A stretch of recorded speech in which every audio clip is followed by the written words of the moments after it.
RPM Podcast, starring Eric Brennan. The tardiness, the sloppiness. God, you've been coming into work hungover. But the truth is, you're nobody's first choice for this job. We're giving you one last chance. Sam Ballard Jr. You think I might screw up? Scott Riggleman. That's Scott. He's a dick.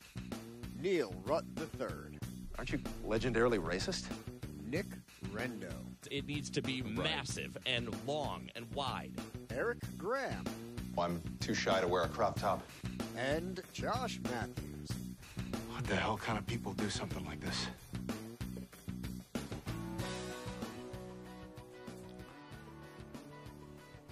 And here we are once again. RPM Podcast, man. We disappeared for a while, but we're back. It's episode 125. We do have some explaining to do. We want to do a little bit of house cleaning. Hello, Josh. How you been? I'm still here. And we have my brother Tim. Tim, how are you? I'm good, thanks. Glad to be on again. Been waiting. Yep, it's fun to be on again. And unfortunately, Eric couldn't join us. Sam couldn't join us as usual. But we hope to have Eric back for the Daytona 500 party, which will be at River Rock on a Sunday morning at right before the Daytona 500.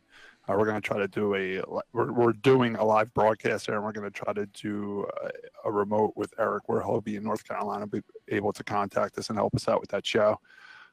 So put that in your notebooks that we will be at the River Rock on the Daytona 500 Sunday doing a pre-race show, and then they have a big party and everything for the Daytona 500, and everybody's invited. We also need guests for that day, so any race car drivers, fans that are going to be attending that party, if they want to join us on the show, you're more than welcome to. It's pretty much going to be an all-guest show. We're just going to interview guests. So if anybody wants to do that with us, you're more than welcome. Just contact Tim Riggleman on his Facebook page, and he'll get that all set up for you.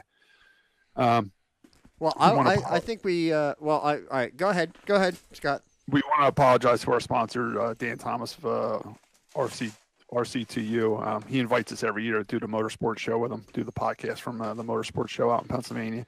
And we were unable to do that this year because, number one, Eric and Sam are in North Carolina. Josh was having computer problems, and we run the show through Josh's computer, and he was having problems with that. And I had a wedding to go to, so we were unable to do that. And we want to thank Dan for always inviting us to do that, and we will do that again next year. So that's why we haven't been on it for a while. Josh's computer blew up on us. He's just getting it fixed or a new one. Did you get a new one, Josh? Or I bit the bullet and got a new one. All right, so which we got had its own computer, set of problems. No yeah, now everything should be good. It's actually working very well, but it had some initial issues to overcome. Oh, I locked the cat in here with us. Look at that. Anyway, so the Super Bowl happened. My favorite, thing to watch, right? Yeah, the Super Bowl happened. Congratulations to my brother Tim. A lot of people don't know, but Tim's been a New England Patriots from back when we were kids, way before Tom Brady ever showed up. Tim was a trooper when his team was going 1-15. He was still a Patriots fan. So for Tim to have another Super Bowl win, and it's pretty incredible. Yeah, I always tell people like you haven't been a Patriots fan for that long. I'm like, yeah, and the reason why was, if you remember, Scott, when we were really little, we got pajamas for Christmas. I got the Patriots one, and you got the Houston Oilers, if I remember correctly. Yeah, I don't know where they came from. Mom just must have bought them probably on sale or something, and ever since then, I was a Patriots fan. We're talking like kindergarten. So, wow. Well, I real quick, I just figured we go over this just to have a little bit of fun here. One of the big things about the Super Bowl, other than the halftime show, I heard throughout, because why would I watch the game? I mean, come on. That the game wasn't very exciting, the halftime show wasn't very exciting, blah, blah, blah. But a lot of people have their parties, or their bars have parties, and the big thing is the food and the snacks. And, we love to talk about food on the show. So I just figured that, one of the most popular things is wings. Everybody's got to have their wings. What is your favorite type of wing? I like, before the surgery and diet I went on, I like the honey barbecue wings. I can't really eat them no more because there's a lot of sugar in them. So I just like mildly hot wings. Okay. Put a little blue cheese on them just to cool them down a little bit. what we did for the Super Bowl this year, me and Nancy always just watched it together, and we never really go to parties. We just kind of have a little party ourselves. And she made a buffalo chicken dip. We went that route, and she had some like low fat wheat chip or something we used to dip it in, and we used celery to dip it in. That's what we ate here. But you said buffalo chicken dip? Yeah. Oh, Lisa makes one, and it is delicious. So Nancy made a good one, and we tried to make it as healthy as possible. Like she used low fat everything, like low fat cheese, and the hot sauce was like less sugar and all that stuff. But it still turned out pretty good. And even the chips we ate were like some type of wheat chip or something like that. But we tried, we tried to stick to our diet and have a Super Bowl party at the same time. It came out pretty good. Speaking about buffalo chicken dip, when I was spotting for Eric Rudolph back in the day, he had like a track mom that would come. She would make all the food, and they're from Buffalo, New York, and she used to make buffalo chicken dip. Like it was awesome. And a lot of people won't even know that. That's why they're called buffalo wings, because they're they're obviously not off of Buffalo, but they started. Wait! You're telling me that buffalo can't fly? So the hot spicy wings started in Buffalo. That's what they're famous for out there. Tim, what's your favorite type of wing? I like a mild buffalo wing. I like them without the breading, like when they just it's like a naked, wing, and then they just put the deep fry it and put the sauce on it. They don't put the breading on it. Okay. But other than just being mild? I'm a mild buffalo wing guy. You put a little blue cheese on them? I do not, believe it or not. I just like the blue cheese. It just cools it down a little bit, That's what I like about them. I mean, we went real crazy too. We had that low-fat buffalo chicken dip, and then we had a veggie platter. I mean, with like light ranch dressing. We really went crazy over here. Believe it or not, the blue cheese is taking a backseat to the ranch. Everybody's using ranch. Yeah, well, you know what it is? It's a lot easier to find like a light ranch too. If you're on a diet, it's hard to find a light blue cheese. For what it's worth, there's a place a few miles south of me called Doyle's Poorhouse. Yeah. Right on Route 9, right? Yes, on Route 9 in Barnegat. Now, there's another place, Breakers, which I love, which is like essentially across the street from me in Waretown. But this place, Doyle's, they have these Captain Morgan wings. I prefer boneless because it's just easier. It's less effort instead of trying to pick around the bone. Boneless is always my favorite. But this Captain Morgan, it's got just the right amount of I don't know, spice, so it's not too hot. It's got a little bit of tanginess to it. They're just really, I don't know what's going off now. Okay, they're just awesome. That's all I can say. That's my favorite. I don't know about Sam. Of course, my laptop's going to keep going. Actually, not my laptop. Anyway, but I do know Eric Brennan's favorite. Hot dogs. No. He loves a good dry rub.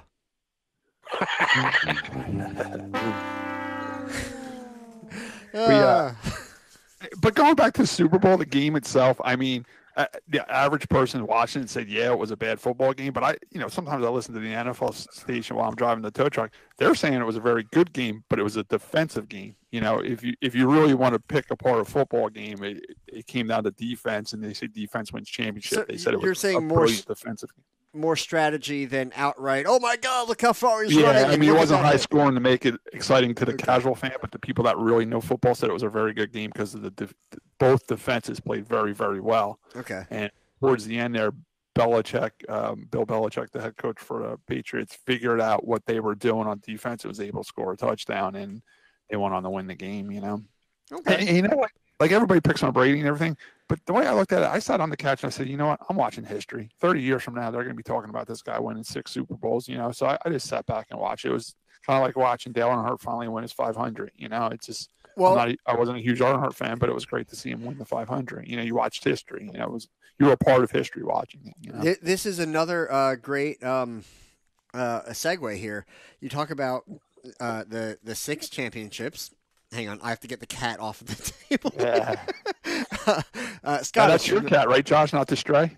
No, this is not the stray. This is Bryce's cat. Cutie Meow Meow is his name.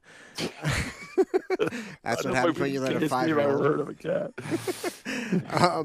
Anyway, there's been a lot of comparisons about Jimmie Johnson's championships. Yeah, I seen that, like, both cheaters. I saw those memes that said both cheaters. And they're called memes, right? Because I was corrected by like a 12-year-old because I was calling them memes, and he's like, no, they're memes. They're not memes, right? That is the common way. Yeah, memes. But I think if you actually really delve into the history, what is the cat? Cutie, get down. No. There. If you go back to I forget there was actually a today I found out YouTube channel, very good informative stuff, where they actually tried to find the history of memes and the first use and blah blah blah. But yeah, so we just call them memes, and yeah, we're just gonna go with that. But if you want to call them Mimi, I mean, if you like the Drew Carey show, Mimi is fine.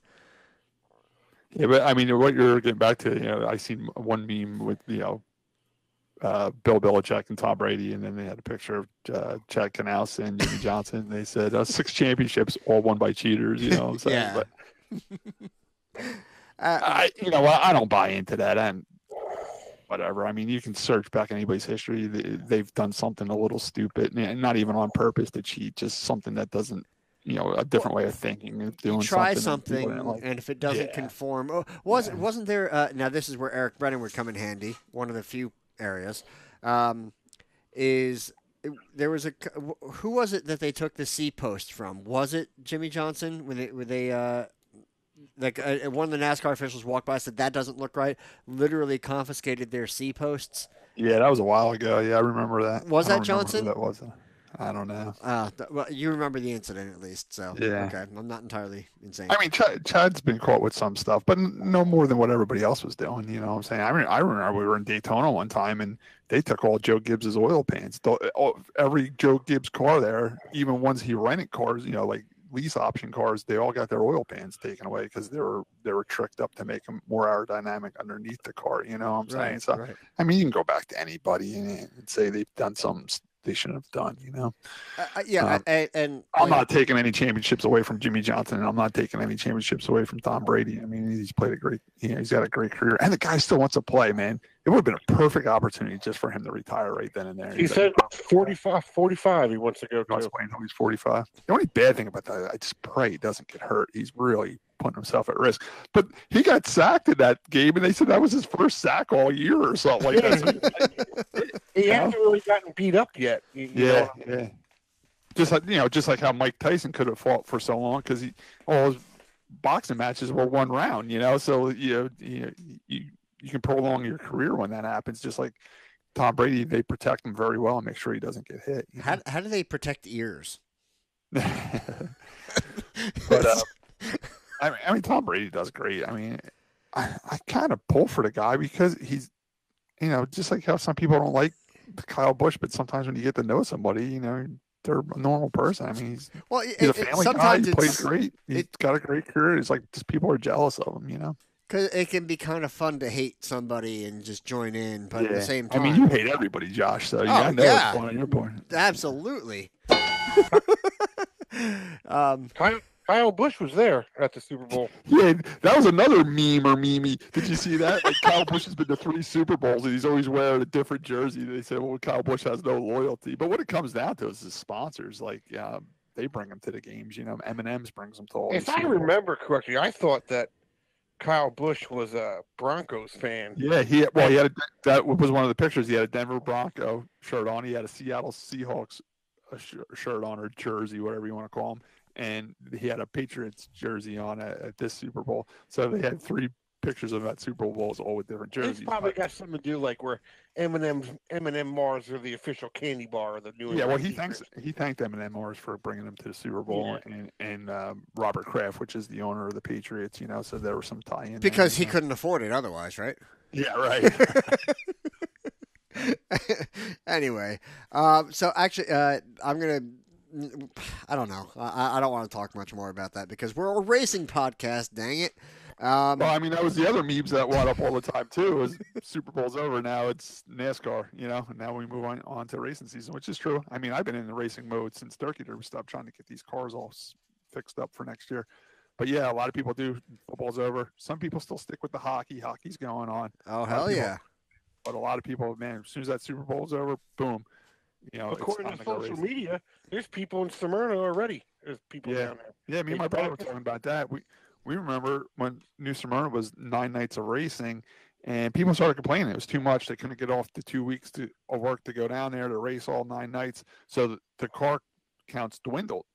Well, now they switched to 5 nights. Plus, if you want to race Bronson on Saturday before you go, it's 6 races. You go down there, so it really helped the car count. It built it right back up because a lot of people can go down Monday through Friday and race, and take 1 week off of work, and be back by the next Monday to go to work. But like my brother says, they shorten up the season, and people are still going down there. People were there last weekend practicing and just hanging out all week. But we're hearing that a lot of people that rented condos down there, they had to rent them for 2 weeks. So Really? you might as well go down there, Oh, so it's like 2 weeks or nothing? Yeah, it's like 2 weeks or nothing. You got to rent it for 2 weeks. So a lot of people either rent them for 2 weeks and don't go and just stay the 1 week, or they say, oh, well, we're paying for the condo. Let's go down a week early or stay a week late. So they're down there now, Okay, yeah. Wow. I know. Well, actually, we talk about speed weeks every year. Tim, are you going to be heading down? No, this is unfortunately, this is like the first time in, I think, 11 years I'm not going. Eric Goodale chose not to go. They're expanding their business, moving things around in the shop, and they want to focus on the tour this year. We got a little sidetracked last year, and Eric decided that they needed to regroup, I guess you would say. Well, So we that's didn't kind go. of a good problem to have, I think. Yeah, it is, but a catch-22 situation is New Smyrna, I've said it before, is probably Eric Goodale's best track. He races that track really well. And I think you get a jump on the start of the season that way, too. Okay. I don't pay the bills, and it's not my department, but I get it both ways. I mean, I'm not going to be sit here and it sucks I'm not going. I wish I was going, but You can still go and watch. Yeah, that just wasn't in the cards this year. Tim, But- was it last year or this year that you broke your leg down there? Last year. Last year? Was it Wait, 2 years what? ago? Whoa! I didn't hear this story. I've heard the sandwich falling off of the tower at Indy, but I have not heard about Tim breaking his leg. I think it was last year.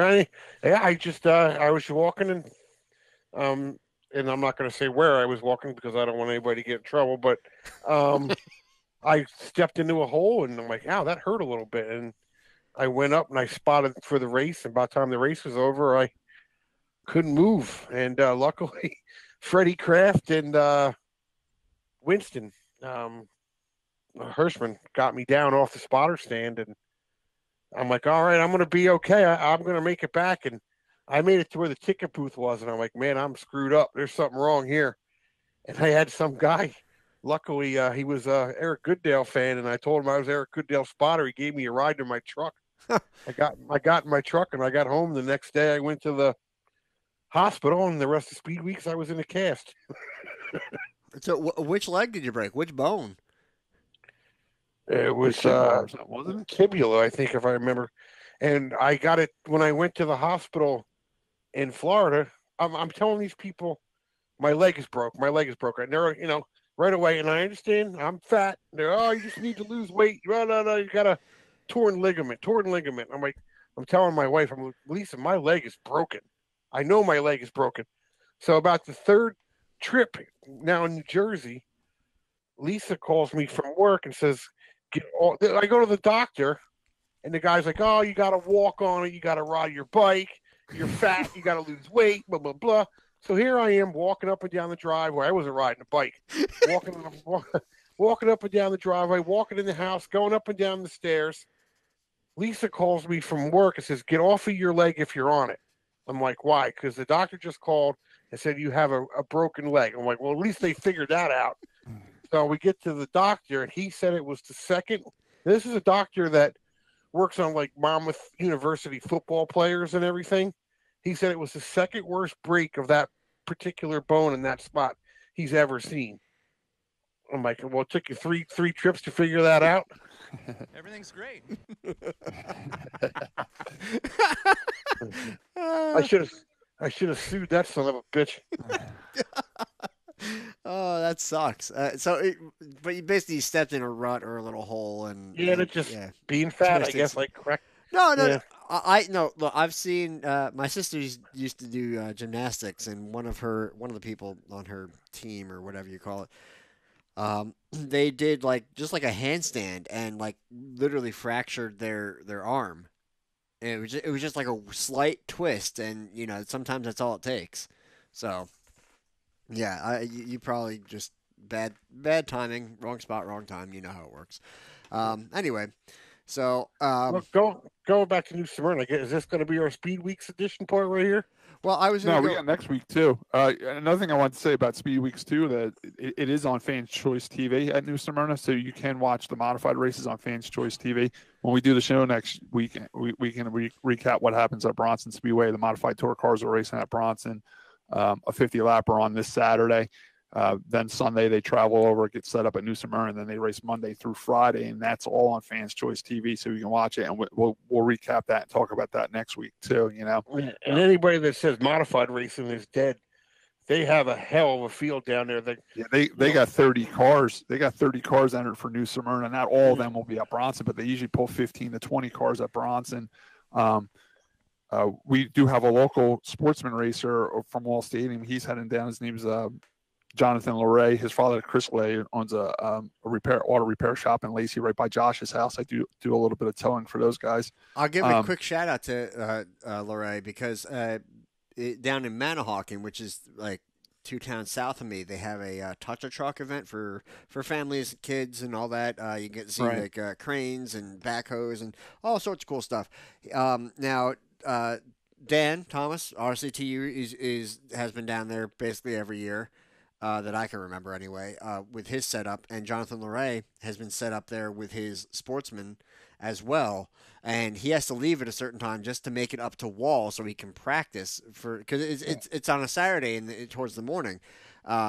And he's like, yeah, I gotta go. I gotta race. But I mean, he gets kids taking pictures with or in the car, and he does a lot to promote the track, which is awesome. We did try to reach out to Jonathan. Well, we had no contact information for him. My brother did reach out to him through Facebook Messenger on one of his racing Facebook pages, but he didn't even see the post, so we didn't have any way of reaching him. But we do wish him luck. I mean, he's a sportsman racer. We wanted to talk to him a little bit and ask him what he's going down there with him. I'm pretty sure he must have put a modified tour type car together to go down there. He's not going down there with a crate motor, you know what I'm saying?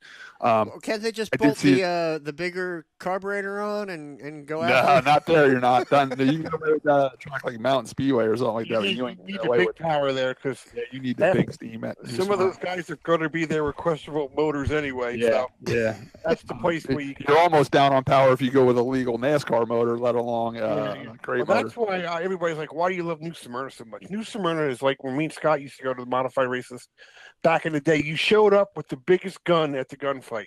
There was no spec engine, there was no tires, blah blah blah. You just went there with the biggest carburetor you could find on the biggest motor you could find and race. And it's still sort of kind of like that there. It's kind of calmed down a little bit, but they throw the green flag and it's 25 laps. And another thing, that track is the perfect size and shape and banking for an asphalt modified. And even if you read the Richie Evans book, he says it. He said the very best racetrack you can put an asphalt modified on is New Smyrna. And when you go there and watch, what's the banking there? Do you have a rough idea? It's steep. It's not quite as steep as Wall, but it's close. It's got good banking. It's a great racetrack. It's plenty of room to race past. The only bad thing there, it's ultra fast. And if you do wreck, and they do have an inside wall in the front straightaway, and if you hit that, your car's bent. I've been there at nights where I've seen guys like Dick Treckle wreck so bad they bring a forklift out and just pick his car up with the forklift and just drop it. They know it's garbage at that point. It's garbage. It's junk. Right. Not only the modifieds. I went there when I went to Florida back in November with Nancy when she went to Disney with her girlfriends. I snuck away and went over to the Red Eye 100 race. I went to the Governor's Cup. The Governor's Cup's before the Red Eye race at New Smyrna. It's a big late model race. And they have super stocks, which were kind of like the old Flemington street stocks. They were a lot more built than what we run at Wall, Josh, but they're And even those guys, if they wrecked, the car was destroyed. Even a full frame car like that, it's just so fast, and they got concrete walls, and there's no give in them. I love it though. I love going there, and watching the races. And they're fixing the place up, man. I went in there. I can't believe how nice the place is getting. It's all landscape, palm trees, and new grandstands. It's almost like they got an influx of like money, maybe from the state or something, when the hurricane went through there and wiped the place out, because they're repairing it very nice. Wow. So if anybody's in the area, man, hit New Smyrna, hit Bronson Speedway, go check out the modified racing down there. K&N's racing there too, right? K&N races there on Sunday. That's their first race of the year. That's where they kick off their season, the NASCAR K&N cars. Also, we did mention Jonathan LeRay's a local guy going to try to race modifieds down there. Jimmy Below, also a local guy. He's going down there. He's racing Bronson and New Smyrna. But this year, he's got 2 cars going down there with the the Bartuccio family, Tim? Yeah, Gershaw Motorsports. Yeah, Gershaw Motorsports. Their cars are always fast. Gershaw is a big junkyard out in Long Island, and in New York they have 5 or 6 junkyards out there, and of course everybody knows the Bluets own a junkyard, so it's pretty cool that 2 families that don't make their money in the junking business teamed up to go down there and hopefully win some races. Jimmy's got a lot of wins at New Smyrna. He can really drive that track. You put him in a car that can win, he can do it. Wow. Yeah, the field's going to be really good. I mean, you got all the past champions on the tour. Kobe's actually going. That's impressive. He usually doesn't do those, after races or anything like that. And Timmy Solomito's going to be there. I believe Justin's going. I think, if I remember right, is he going? Yeah, and you got to remember Ryan Priest is going to be there too. Ryan Priest is going to be there. There's going to, and unfortunately, Eric Goodale's not. But Jonathan McKennedy's going to be there in Tommy Baldwin's car. There's a lot of good cars going down there. Well, Tommy Baldwin, they got some sponsorship, right? Yeah, to do some modified tour races, you got some sponsorship. With the wheel sponsorship. Yeah, Ultra Wheels. Ultra Wheels is owned by Jim Smith, who used to own a Cup team, the number 7 Cup team that Jimmy Spencer drove.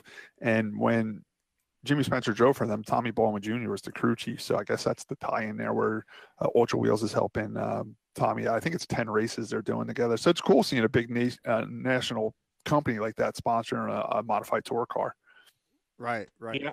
If I read that article right, that's for those open modified races at Stafford. Now I think they got some other kid in that car for that race. Oh yeah, that's the Nartucci kid. Yeah. He's good. If you want to watch an up and coming driver, that kid can drive. I get to see him when I go to tour racing. He's from a long line of racing family on both sides, mother and father, and uncles and everything else. And the kid can drive. He wins a lot, and people say, "Oh, it's his motor." The kid can just drive. Everything he gets into, he goes right to the front. It's going to be good. They used to own modifieds too, Tim. Yeah. My top pockets buddy, Greg Narducci. Hot Pockets is actually going to be in New Smyrna. He's spotted. I believe he's there already. Yeah, I think he said he was leaving yesterday. So, and I think Hartwig made it down to I saw palm trees, so I don't know exactly if he's in Florida or not, but I saw palm trees. He made it to the hotel.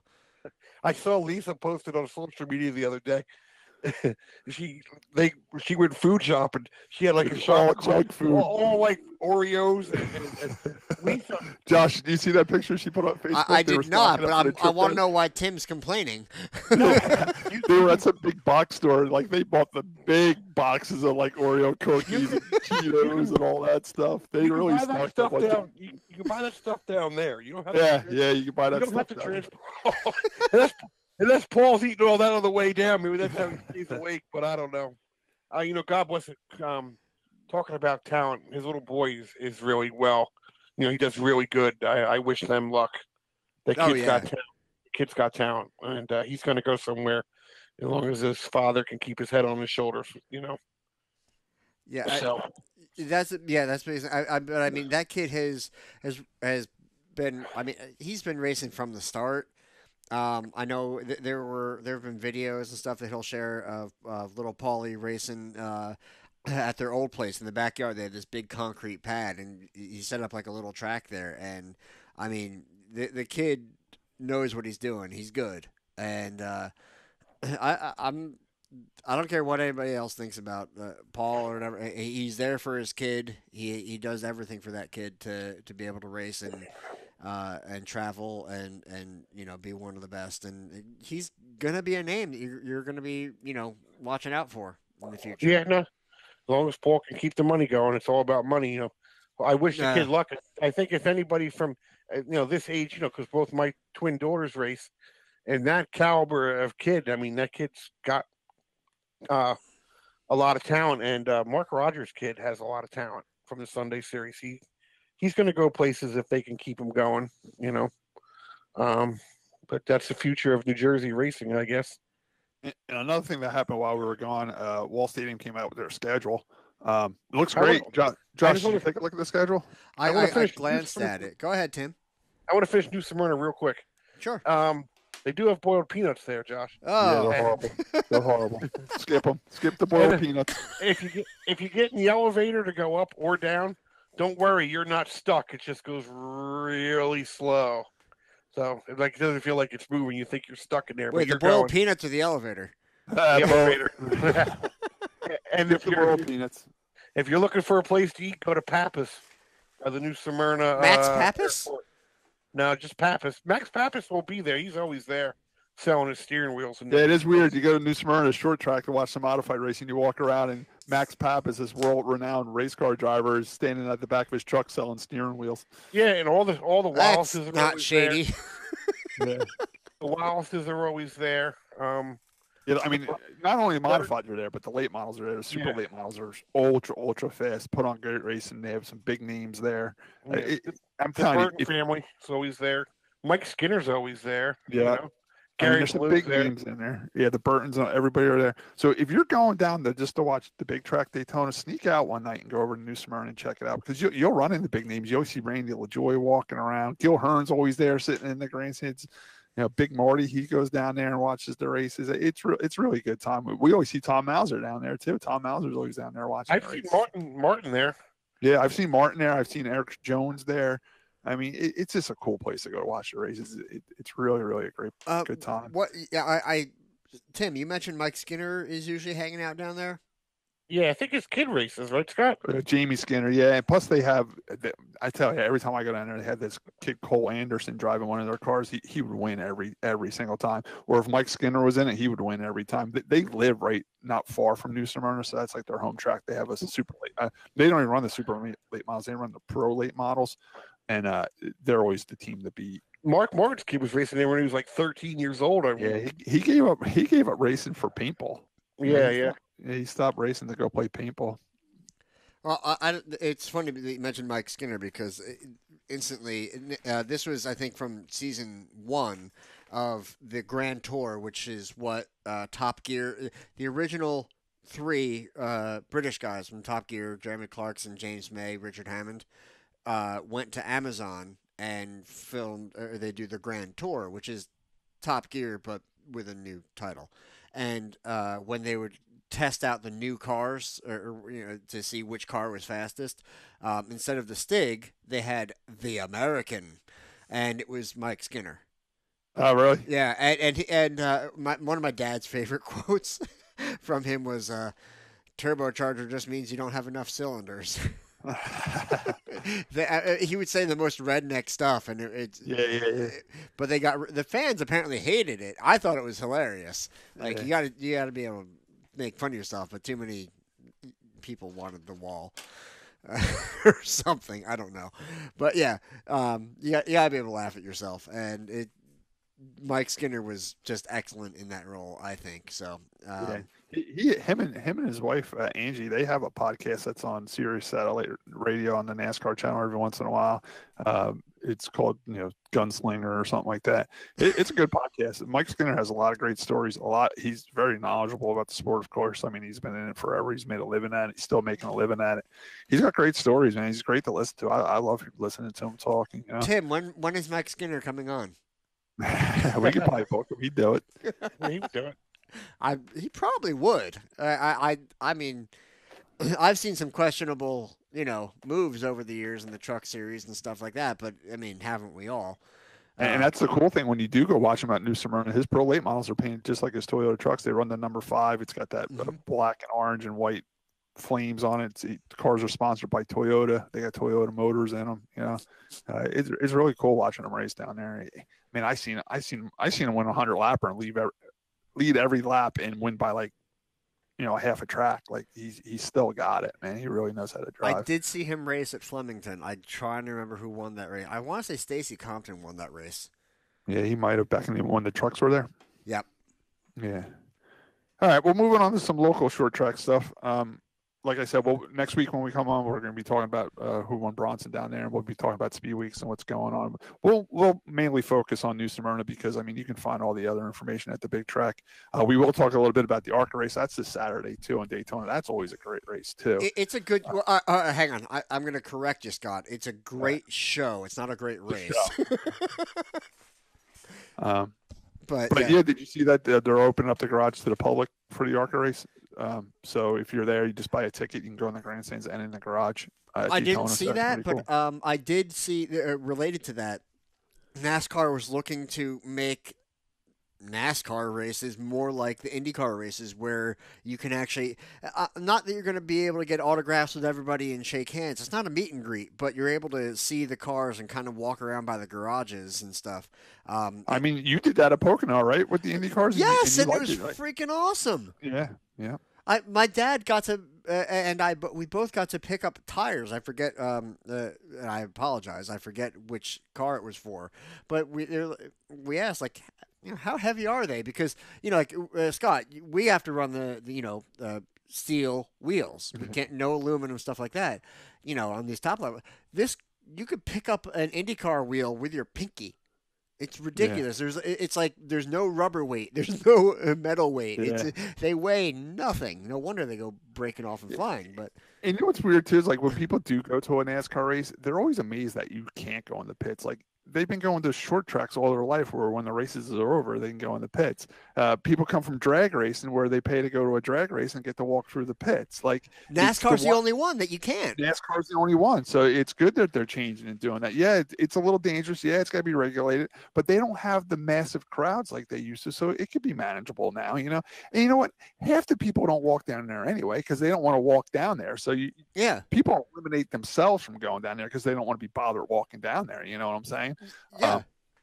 I'm sure you ain't gonna be able to walk through there drinking a beer. So some people just go to races to drink beer. They're gonna stay over in the grandstands and drink beer rather than walk through the pitch. You know? Yeah, what I'm saying? And that's fine. But the people that want to be up kind of close to it and see, you know, like, oh my God, that's Jimmie Johnson's car. It's in the garage right there.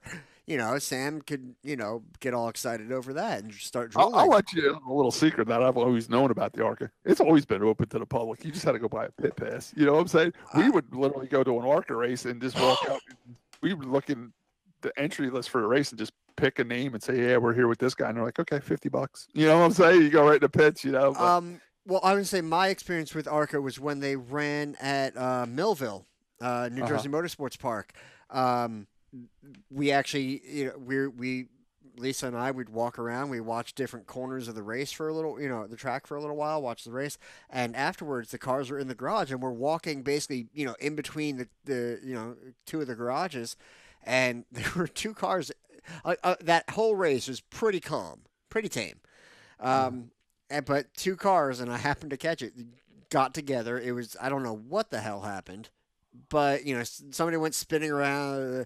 And we actually got to see them get in each other's face and start shoving in the garages after the race. Like, we was right there happening in front of us.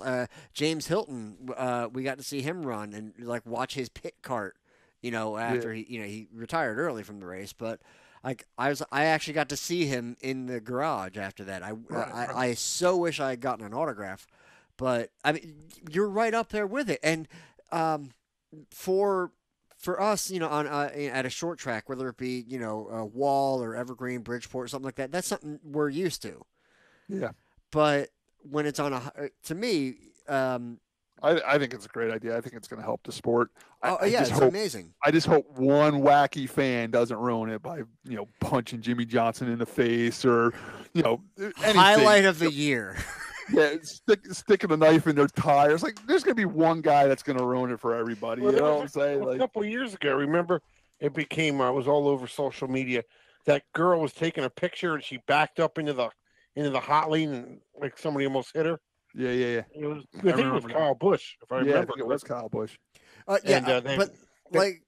Sorry, Tim. I was just saying, like Scott said, it does need to be regulated, and like with IndyCar, like we were allowed to walk behind the pit boxes, we couldn't go into the pit boxes and things like that. Like you had to stay back. I think the best way to regulate it too is say if the race starts at 1:00. Mm-hmm. All right, we have open pits from 9 a.m. to 11:30, and then that's it. A lot of people show up just before the race starts. Right. This way, the people that really want to do it can show up and do it. And then the teams have an hour and a half before race time where there's no fans in their way to set their pits up, get the car ready, get focused on the race. They're going to it's not going to like the pits are going to be open the whole time the race is going on. You know what I'm saying? No. Like you would need a special hot pass or something for that. Right. Yeah. But I completely agree, Scott. I think IndyCar had it. I wish some of the literature had been a little bit clearer in the writing about what you could and couldn't do and stuff like that. Because some things you didn't find out like until a security guard was like, "Oh no, sorry, you can't go past this point." Which I'm fine with. I'll respect it, but you know, dude, I got something even stupider than that. When I went to Dover, you know, I had a garage pass. There was one gate that led you into the Xfinity pit. Right, I had an Xfinity pass. Okay. The guy says you can't go through this gate.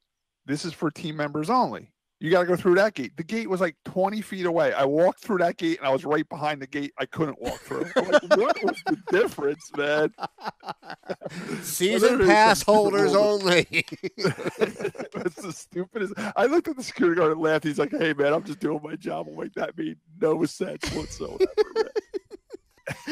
It's I'm sorry, I'm not qualified to check if that says guest or team member. It kind of sucks for me because I can always get hot passes and I feel special. Now everybody can get the same pass I have. You know what I'm saying? But whatever.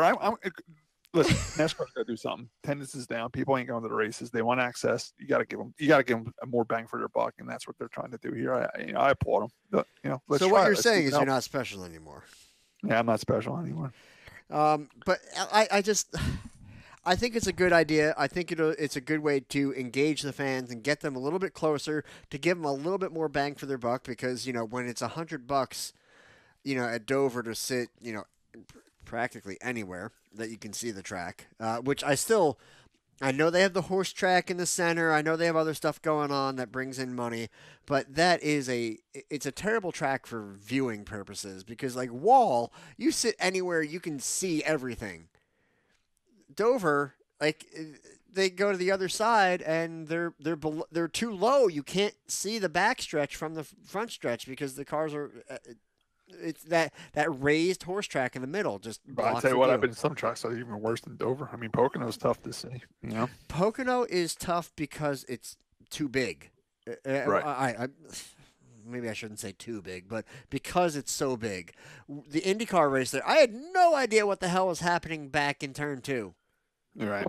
Pocono wasn't bad until they built all that crap up in the infield. Yeah. You know, there as kids, you could see the backstretch from the bottom row. I need to get my eyesight checked again. I mean, but Pocono, the trick is you go to Pocono, you got to sit in front of one of those big TV screens. This way you can watch it live and you can glance at the screen every once in a while. You can watch it live, glance at the screen every once in a while. I love going to Pocono, but that's the trick. You just got to sit in front of those big screens. And I will advocate for, even though when I went to Pocono last year, it was cloudy and cool. I mean, it was a gorgeous day in that aspect. They have the top section has a roof, so you're shaded. Yeah. That is, I'll tell you, on a hot summer day, that is worth every penny. Yeah. Just to stay out of the sun, it keeps you a bit cooler, and yeah, I would. Let me get my passes first, and then you can order yours. But all right, moving on. Yeah, go ahead. Wall Stadium schedules came out when we were gone. It looks great. Josh, very busy. Starting practice early. Early. You know what? It is early, but I just have a feeling it ain't going to start on time because I think the weather's going to be horrible in March. I just have that feeling. Right. March 23rd, they start doing tech and tires. March 30th is the first round of practice. That's early. Our first race is April 13th.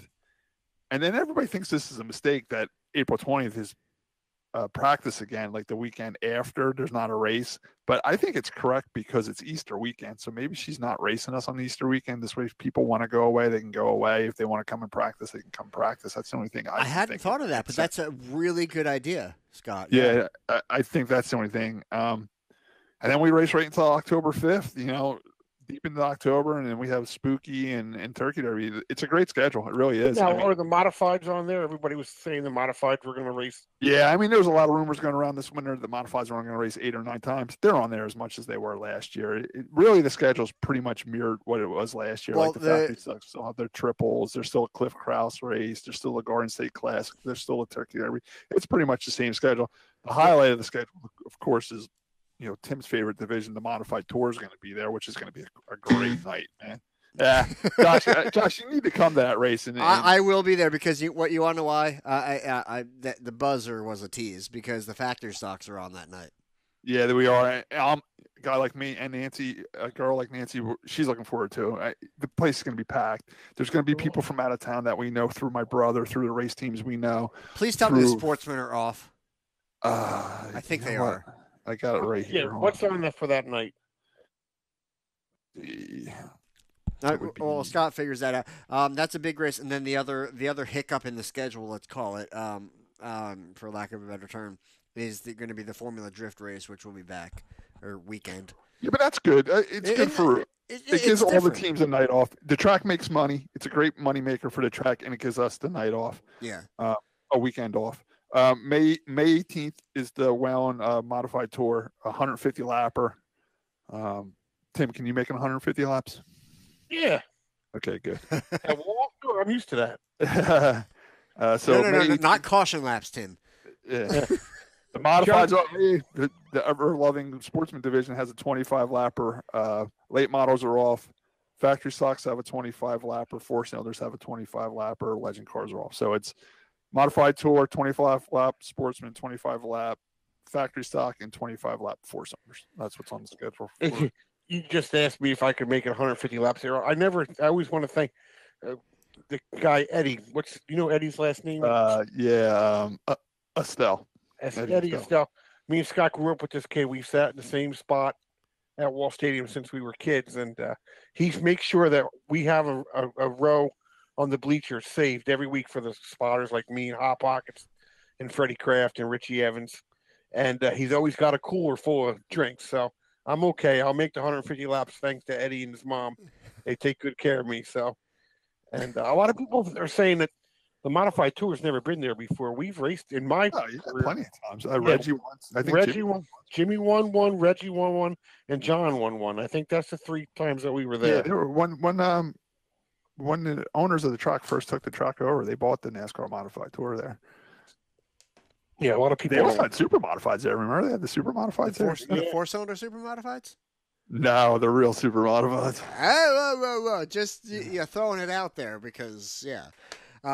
Actually, something I'm actually more excited about than the previous or the history of the Modified Tour being there is when the Indy cars were there.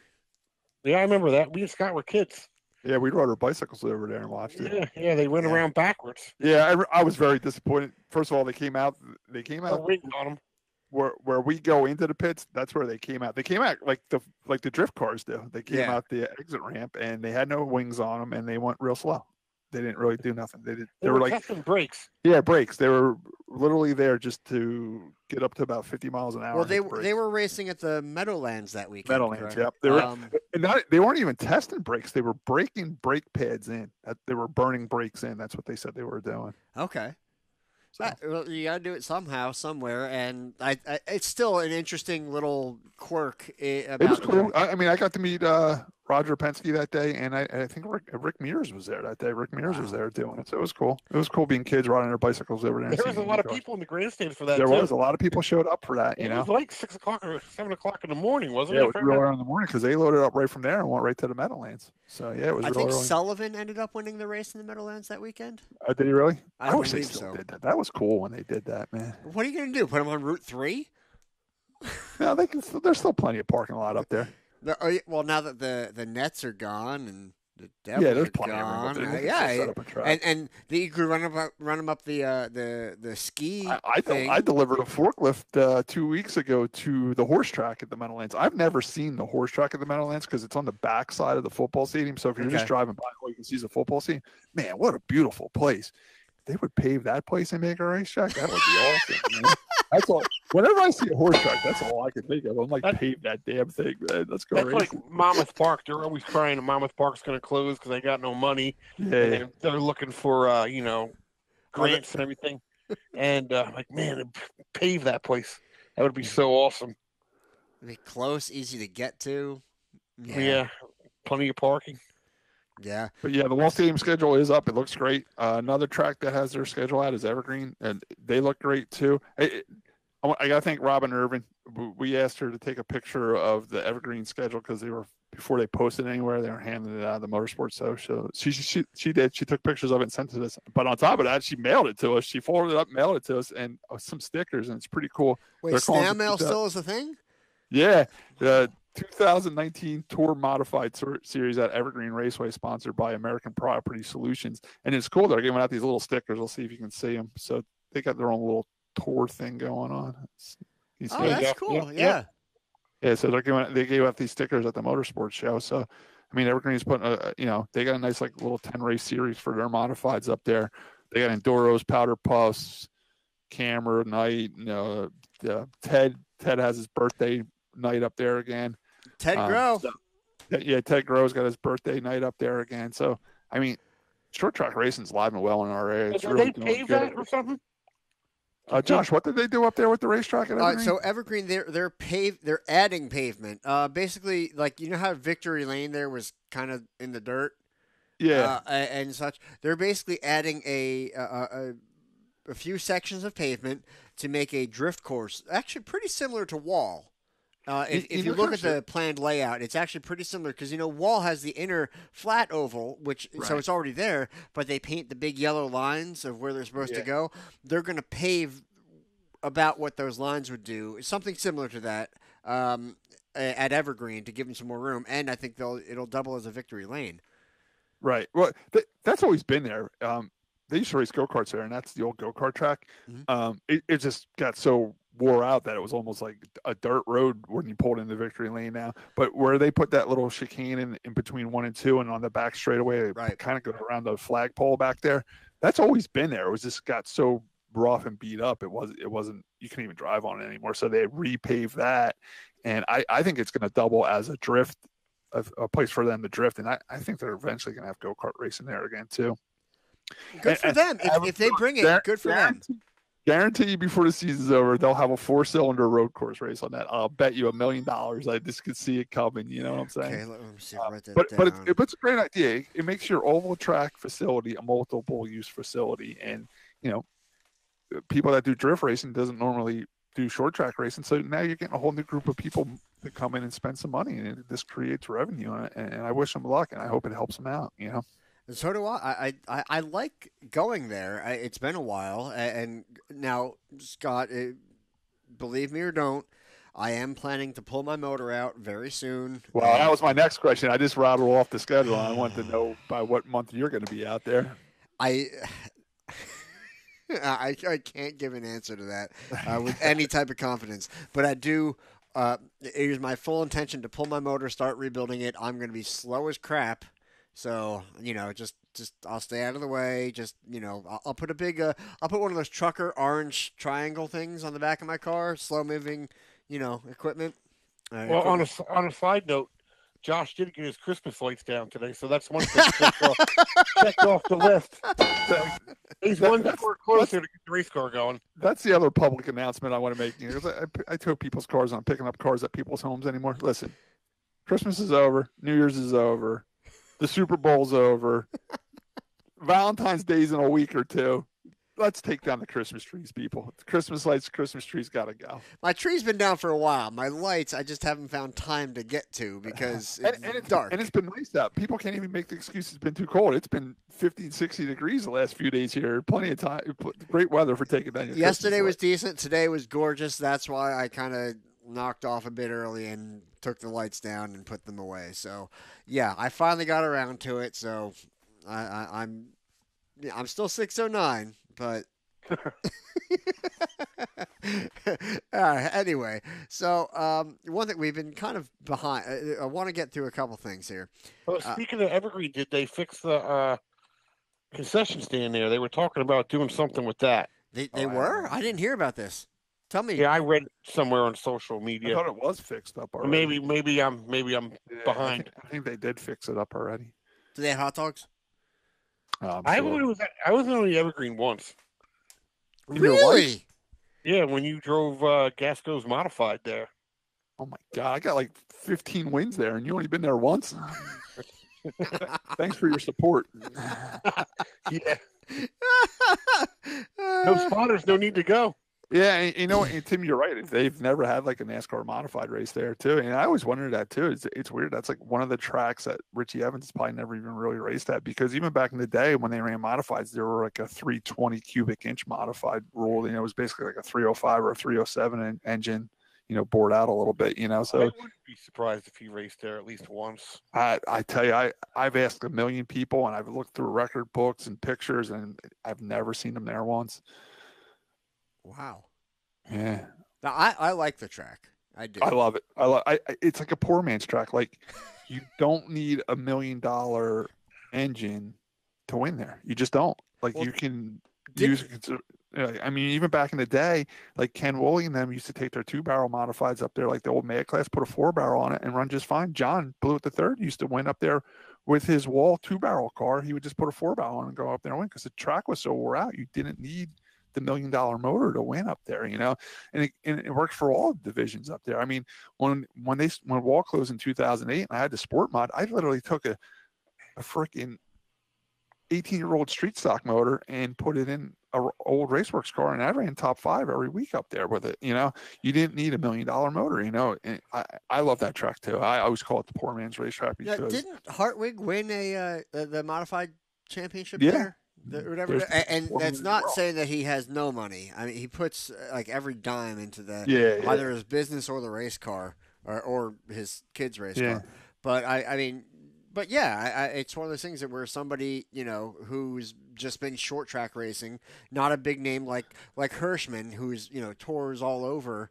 You know, I'm not saying he's Kyle Busch exactly money wise, but you know, he's a well-known name. Hartwig came up and was able to do well and win a championship there. What I always liked about Evergreen, you didn't need the best of the best to win up there. You can win there with some outdated equipment. You know, it's a cool racetrack. It really is, you know. Mm-hmm. Plus, it's scenic. How cool is it when you drive down that road and you're up high and you're looking down at the racetrack, you know, and you can see across the mountains. Yeah, I think you mean scary. What would you deal with? Yeah. Yeah, I go in the snow. I love it too when you're standing at the back gate paying to get in, and when everybody's pulling in with their haulers, all you can smell is brakes from them coming down that hill. That's all you can smell is brakes and burning. You know, but no, I love Evergreen.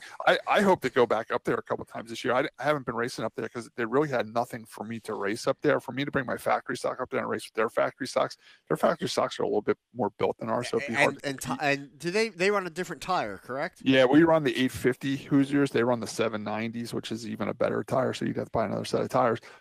Scott, I'm sorry. Can you tell me the difference? What does the 850 versus the 790 actually mean? Well, an 850 is a harder compound, where a 790 is a softer compound, so they're a softer tire. Plus, we're at Wall, we run the 850s, but we got to run.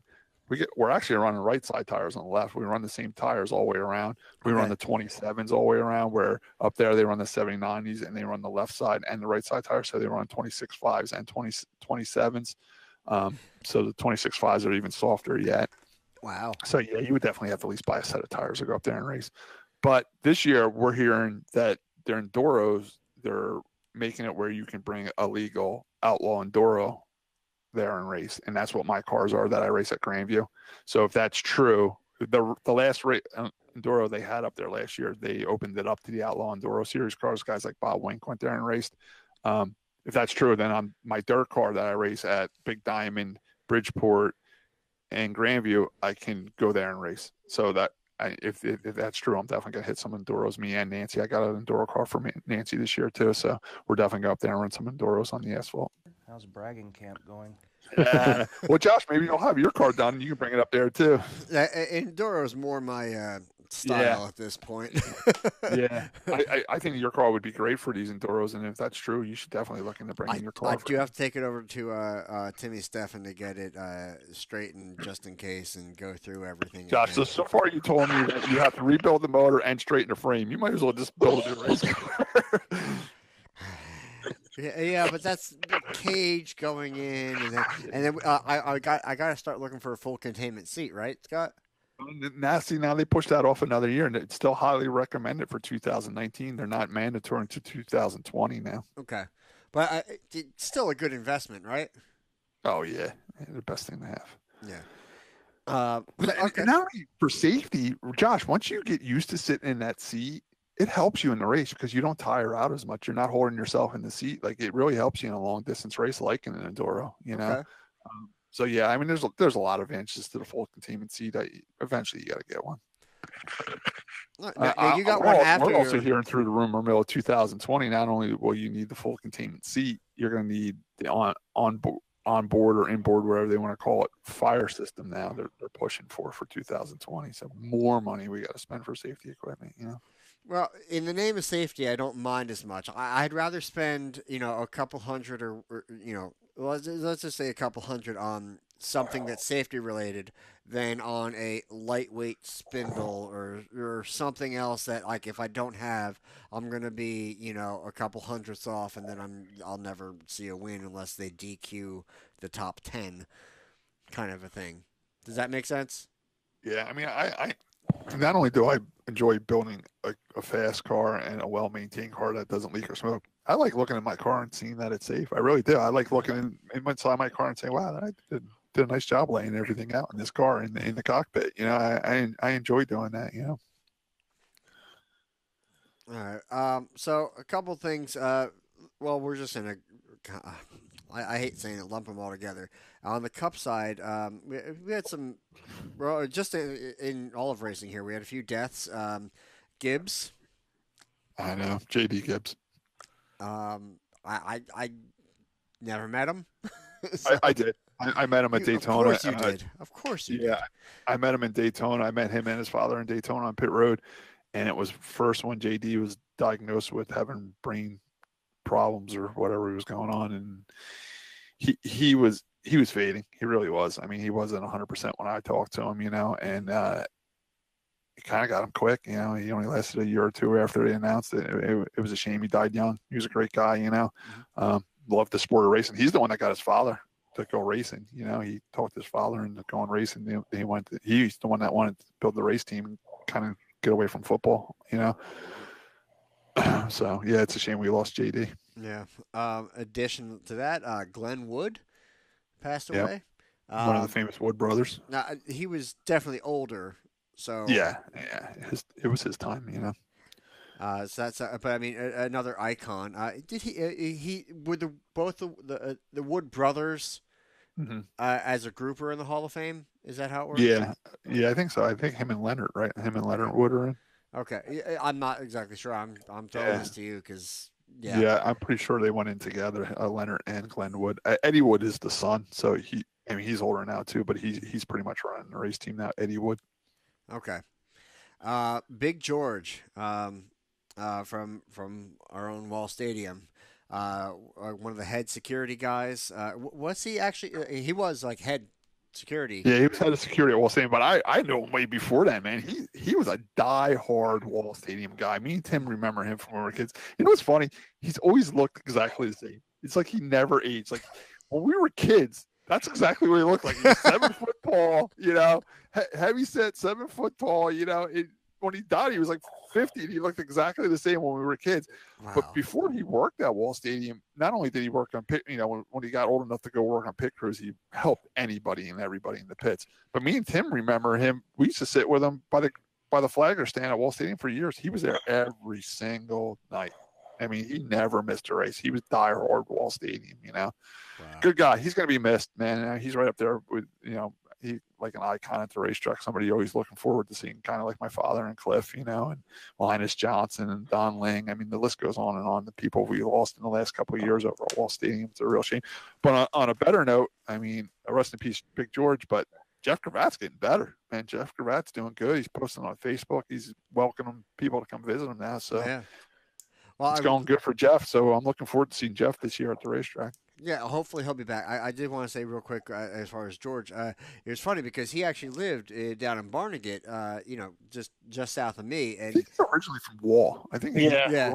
Wall. well, where he was living was Yeah. Barnegat, and I was filling up, you know, after work at the Sunoco down the street, and a truck pulls up. You know, it just like stops. I'm like, oh great, did I cut somebody off? Did I piss somebody off? What's going on? And it rolls down the window. It's George. Like, hey, I'm having a bonfire. You want to come over? Yeah, and that's the way George was. George was always inviting. I mean, even with me and my towing business, he sent me a ton of work. He knew so many people. Not only from the racetrack did he know a lot of people, but he was really into bowling. He was a good bowler. Really? I passed a lot of he was huge into bowling. As a matter of fact, when he passed away, I passed like 4 bowling alleys, and they all had "Rest in Peace, Big George" on their signs out front. That's how big of a bowler he was. He was really into bowling. He was involved with the ambulance too, wasn't he? Fireman. I think he was a fireman. Yeah. Yeah, I think he was a fireman. Yeah. He had a weird job too. Yeah. I don't know where he was working when he passed away, but I know when we were kids, he worked. They call it a monument place, but basically they made the concrete thing that your casket goes into when it goes into the ground. So he was pretty much digging graves like a lot and putting these, you know, the concrete things in it that the casket sat in when you get buried. You know, it was always a weird job. Yeah. I used to see him on the road. He'd pull up. He'd be like driving like a flatbed truck with like caskets on the back and stuff like that. Yeah. But yeah, George was he's going to be missed, man. When those hero cards or fan cards, whatever you call it, when they first came out, he always paid to get mine done. He had a friend that had a print shop, and he always made them up for me. You know, and it was Ahern Printing over in Wall, and it was a personal friend of George, and George was like, if you need hero cards, I'll get them made. He always took care of that for me. He was just a great guy, you know. And he was a fair security guard too. He like, you know, he just had to stand there and he would just stand there. He was huge, but he would calm you down rather than grab you and throw you away. He would calm you down and say, it ain't worth it, you know. Take a break, calm down. It's not worth it. Don't worry, it'll go away. I'll take care of it. And he was real good at that. You know, he's going to be missed at the racetrack. I mean, we're losing him like crazy over there. You know. Well, I want to say his stepson Stephen Lind actually lives down here, and I know things have been kind of all over the place because of the equipment issues and everything here. I do want to have him stop by. We're going to do. You know, a little section of tribute. I know we're talking about him now, but have him come on and talk about George a little bit as well at some point in the future. So, you know, maybe the next week or so we can arrange that. But yeah, just a huge loss to everybody. And even my wife, Lisa, you know, working the back gate and stuff. She's like, oh my God, George, because she knows all the security guys because they would be checking everybody at the gate there. And it was just it was a tough loss all the way around. He was Ronnie Mullen's crew guy. He helped Timmy Steffen. He helped me. Who didn't he help? Exactly. I mean, I got a lot. You know, back in the day when they let us, everybody would come down on the track for Victory Lane. I got pictures of him in Victory Lane with me all the time. You know, he's just one of those guys that love to go to the racetrack on a Saturday night. You know what I'm saying? If you needed help, yes. I'll tell you a quick Big George story. One time I got to the racetrack. I go in my bag. I put my fire suit and everything on. I forgot my shoes, my racing shoes. So I went out my first practice with my sneakers on. I came in. I said, "Hey, George, can you give me a ride home so I can get my shoes?" Yeah, jump in my car. I was never so scared in my life. He hit the brake. He had this like Cougar or something. Like he hits the brake. The whole front end started shaking, like the wheels were gonna fall off the car. I looked at him like, "Dude, how long has it been doing that?" "Oh, it just started." I'm like, "No way did that just start." I said, "Dude, you need brakes, man." So sure enough. I said, "George, during the week, bring your car over to the race shop. We'll put brakes on it." Man, we took those front wheels off. There was nothing left. Man. We had to put rotors on it, brake pads, calipers, everything, man. It was a mess. But that's the thing. But the point that he would take you to do that, and then you in a car he knew he shouldn't be driving much because it had no brakes, and he still didn't say. He could have easily said, "Scott, I would take you in my car, but my brakes are shot." You know what I'm saying? He said, "No, let's go get them." And next thing I know, I'm holding over dear life to tell him, like, George, I don't care if I miss the next practice. Take your time, man, because we're not dying to go get my racing shoes. You know. That's poor George. I mean, just. But me and Tim known him since we were kids, right, Tim? I mean, we with him at Wall Stadium, you know. And it was a shocker because he did have colon cancer and he had surgery. He seemed to be doing recovering. Yeah, he got out of surgery, and then everybody was saying, "Oh, great, George is great. George is in good shape, good shape." Then George passed away. You know, I was like, "What happened?" From what I heard, I mean, blood clot. I heard it was a blood clot, something to do with surgery, and it got him. You know, it's a shame. No, it is. It's unfortunately a risk all the time, but I mean, at the very least, we're smiling at the memories of George. It's close. I also want to give a quick shout out. Lee Allen, his mother passed away just the other day. Lee Allen races. You give everything. Yeah, like Scott, you give him something. Anything and everything Lee Allen races. I know. And not only Lee, you know, his brother Chris. Chris races everything. Her grandson Chris Allen Jr. He races sprint cars. I mean, the Allens. They're a great racing family. They just race and race and race and race. You know. Oh yeah, they breathe racing. I mean, I've been in their old shop a number of times, and it's just. There's like, how do you pack all these race cars in here? It's amazing. So I got some of my stuff stored up there too. Of course. I went up there. I looked around. I'm like, oh, you guys got a little bit of room. So a couple of weeks later, I'm like, yeah, I got a car. Can I stick it over there? And they're like, yeah, go ahead. You know, so yeah, they're good people. There's like shipping containers with race cars in them. I'll pick not only in them, but on top of them. Did you ever see that? They take a crate and they'll set a car on top of the storage container. You know. Yeah. Well, that's actually one of the. He had me come up to pick up a car to run it down at Bridgeport. He's like, yeah, it's in that container. Just go get it. I'm like, all right, that's not weird. I'm waiting for somebody to question me, like, what are you doing stealing a race That's car? where my Enduro cars right now. I got my two Enduro cars in shipping containers over at Blewitts. You know, they're perfect for storing a car during the winter. You know, they're perfect. They're dry. Well, it works out. And the car fits right in them. They're perfect.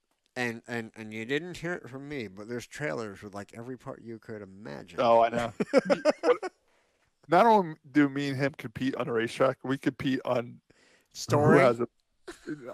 Who has the most parts cars. So if I see him put on Facebook that he picked up another parts like a Monte Carlo out in Pennsylvania, I'll say, oh man, now I gotta go get another one. So a week later I'll find one on Craigslist, I'll post a picture of like, I got another one too, you know. So. He's a great guy. He's helped me out a bunch of times. He's let me run his cars down at Bridgeport, and I've had a blast. That's how I got involved in dirt racing. I would have never done it. He called me one night on a Friday night. Hey, listen, someone's supposed to drive my car. They can't make it. We need car count down there. The car's sitting there. Go get it and come race. And so I drove up there, picked the car up with my flatbed, and we went down and raced it. The first time I raced dirt, I liked it. Ever since then, I've been racing dirt. You know, I drove his car a few times. Got my first one. You got a lot better though after that first. Yeah,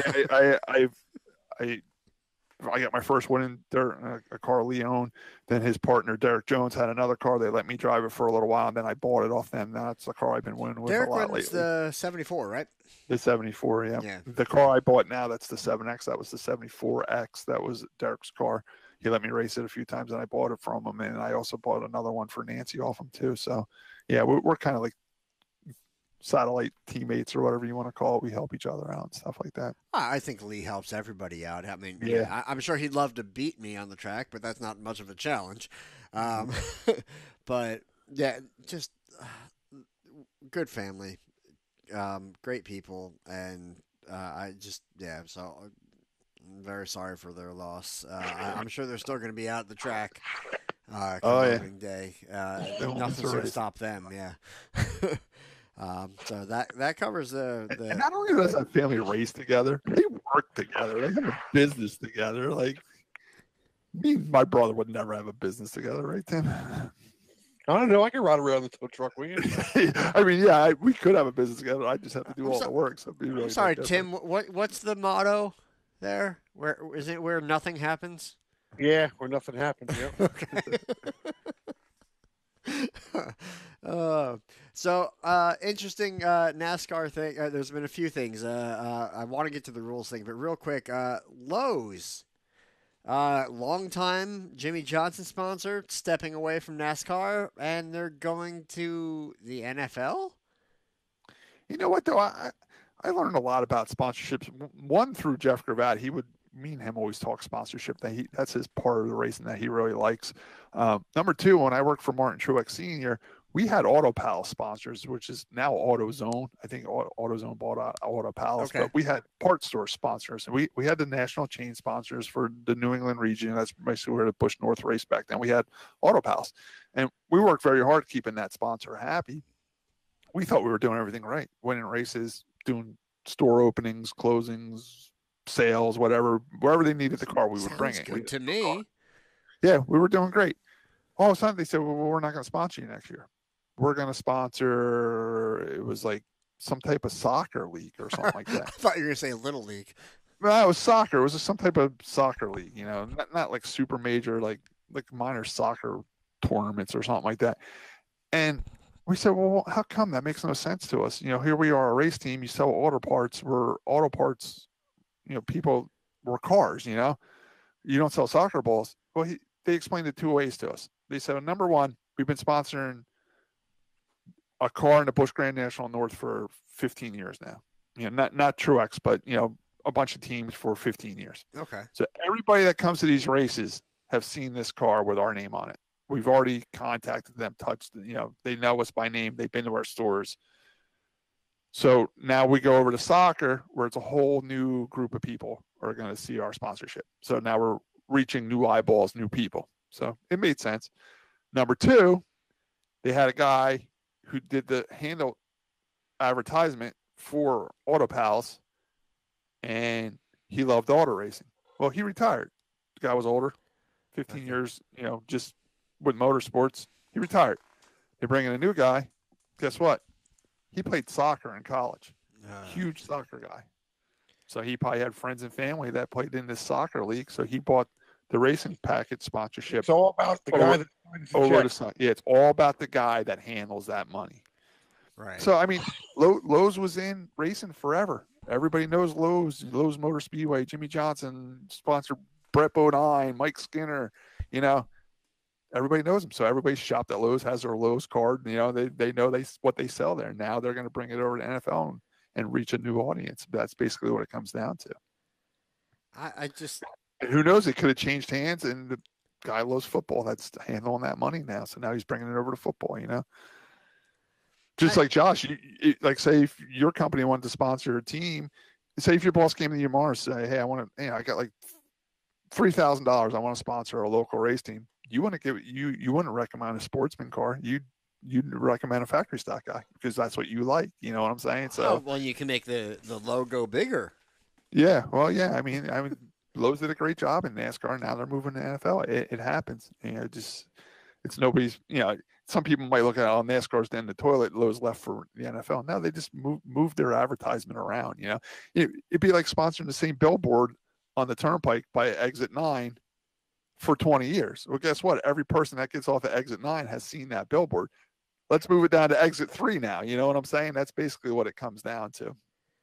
But I was going to say, or it can come down to Jimmie Johnson sucks and his career's over. But I just gave you the more logical situation. I was going to say, there's something I talked to John Keane from one of the NASCAR pages, the diehard fans. And I commented when he first shared this. I said, so with all the kneeling protesters in the game, everyone said they were boycotting. Lowe's went to that. Everybody said they were getting away from NFL, and Lowe's went to it. All that boycott and stuff, that's all forgotten about now.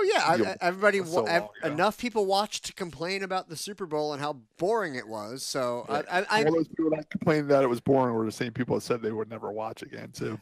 I believe Woody still doesn't play him on Sunday though. What's that? Woody's doesn't play him on Sunday though. Still? Yeah, as far as I know, yes. Wait. Hey, look, I'm all for it. The more people that kneel in football and get people turned off to it, the better because it means less people are watching football. That's my take on the entire thing. Like, whatever, as long as you're not watching, I don't care. But just Do you know exactly what Lowe's is sponsoring, or are they just having commercials, or are they like the official hardware store of NFL, or? I don't know the details. I don't remember seeing anything at the Super Bowl with Lowe's on it. I don't think it's taking effect until next year. Yeah. Yeah, they just move their marketing dollar around. It's very common in business, you know. Yeah. So it's no different than me having an ad in the phone book for 15 years and now saying, well, the phone book ain't working now. Now I'll go advertise on Google. You know, it just happens. You move stuff around, you know. Yeah, well, you can't blame them. And I think your point earlier about I don't want to say exhausted, but you know, we've done our thing there. We're known, so let's go somewhere else, and in a few years we'll come back. And I mean, Home Depot's been out. Jeff Cravath always raised sponsorship for the racing series at Wall Stadium. Whoop, with it. There you go. All right, sorry, I lost you for a second there, Scott. It got real quiet. Okay. You're back. Right, You're good. Going back to Jeff Cravath, he always did sponsorship for Wall Stadium when Jenny Nykel had the track, and he had Coors Light in there for the longest time. We had Coors Light sponsoring the divisions and everything. Well, it went away, and I said, Jeff, what happened with Coors Light? Why aren't they sponsoring us anymore? You know, why do we have like a Ford dealership sponsoring us now? He's like, well, you know, the Coors Light representative was sponsored here for many years. Guess what? They showed up at the track. We're like, oh, look, that guy's drinking Coors Light. That guy's drinking Coors Light. That guy's drinking Coors Light. That guy's drinking Coors Light. We did our job here. We got them all drinking Coors Light. Now let's go sponsor something else. You know what I'm saying? So it's just how it works. You know, there is common sense to that. Yeah. So now I'm going to get Mayor of Shimtown excited because we're going to talk a little bit about some. Hang on one second. We have one other little NASCAR thing I want to get to. There have been some rule changes, and really the only one I want to talk about is. About they're going if you fail post race tech, you are going to be disqualified, and not the same way that they've been disqualified. It's not an encumbered win. They're actually going to take the win away. No points, no money. Second place, step forward. I'm hearing you're getting last place points. What's that? I heard you're still getting last place points, not 0 points. All right, well, which is probably 1 point, isn't it? Yeah, it's really no big deal, right? Yeah, compared to having second place. Yeah. So if you just edge out, let's say it's a bumper to bumper, neck and neck finish. Second place now steps up to the plate, and let's assume they pass everything. They get all the points, the money, blah blah blah blah blah, and that 1 point that you got is thanks for showing up. Right. But beyond that, yeah, I think it's about damn time. Yeah. Any arguments? You know what? I hope it never happens, though. Some people are saying it's going to happen right away. It's going to happen at Daytona. It's going to happen in Atlanta. I just hope it doesn't get to that. I hope it stops the gray area stuff, and we're done with the, people getting wins taken away, points taken away. I'm getting sick of hearing about all these penalties. I just hope it stops. I hope we don't go on a streak where 3 races in a row, the winner gets disqualified because it's going to really hurt the sport. I think what NASCAR is trying to do is they're trying to. Now the crew chiefs of police themselves, they won't go that extra 1/8 of an inch or the extra 2 pounds of pressure or whatever. They're going to police themselves. So. Right. And another thing, too, we were just talking about sponsorship. How do you think that affects them in sponsorship? If, say Kevin Harvick gets disqualified and totally disqualified, gets nothing, you think Jimmie Johnson is going to be happy? You know what I'm saying? Like, no, they won't. We watched Napa leave Michael Waltrip racing over the stuff they had at Richmond that one year, so I don't know, it's going to be a real touchy year with that rule, but it's overdue. I agree with you, Josh. I mean, I deal with it every Saturday night. Well, if I'm ever illegal, I lose everything. Didn't they DQ 7 factory stocks one night? And I won. They disqualified 6. I finished 7. Next thing I know, I won. But I was the first legal car, And I think that's great. Imagine me finishing 15th in that race, across the line, and then bumping up 6 positions. Holy crap! I was loaded up on the trailer, and they told me to unstrap my car and bring it over to Tech. Yeah, I finished 6th. It was unheard of, but they were on a tear.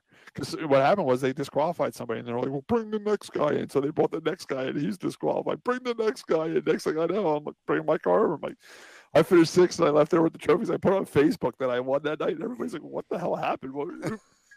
You were like sixth when we left. I'm like, I don't know. I'll take it.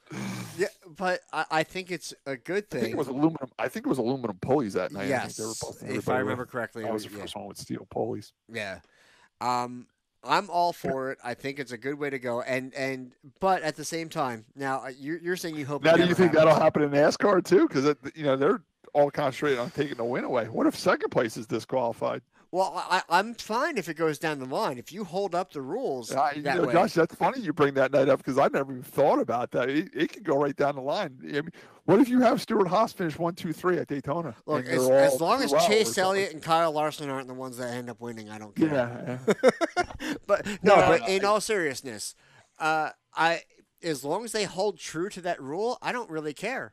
Right. Let's follow it. That's what should be happening. Let's keep these guys from doing that extra stuff. Look, I'm all for let's learn some new stuff. Let's be innovative and see what we can get away with. I think that's part of the sport is the innovation.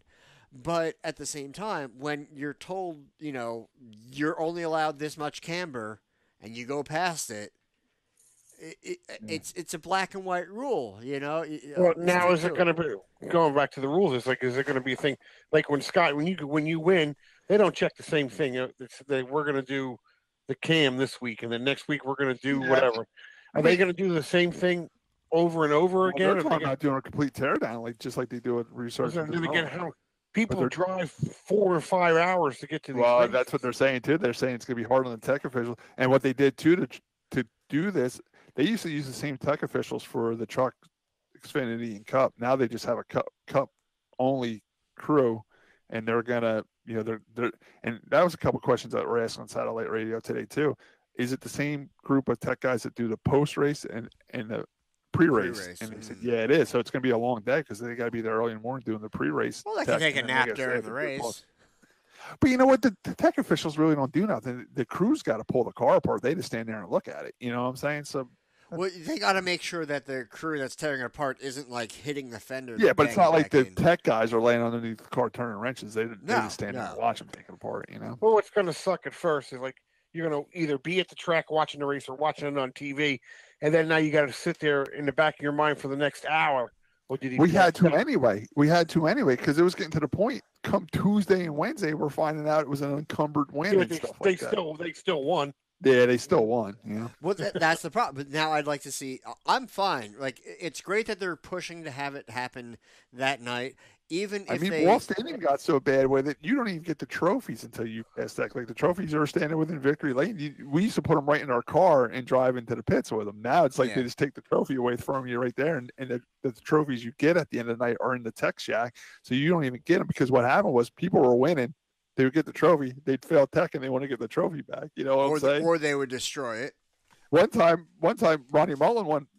He got disqualified. I was finished second, but he was cool about it. He was mad that night. He left with the trophies, and he called me on Monday. He's like, Scott, just go by my house. I left the trophies on the front porch. So I didn't get my trophies until like Tuesday. I drove over to Ronnie's house, and the trophies were sitting on the front porch, and I grabbed them. He's like, I was just mad at the officials. I wasn't mad at you. I just left that night with the trophies just to piss them off. I'm like, it's fine, So yeah. So yeah, they're saying the same thing. Like you got to get the trophy back and everything. So I wonder if they're going to do what they do at Wall Stadium. They have a trophy for pictures, and then the trophy you get when you finally pass tech.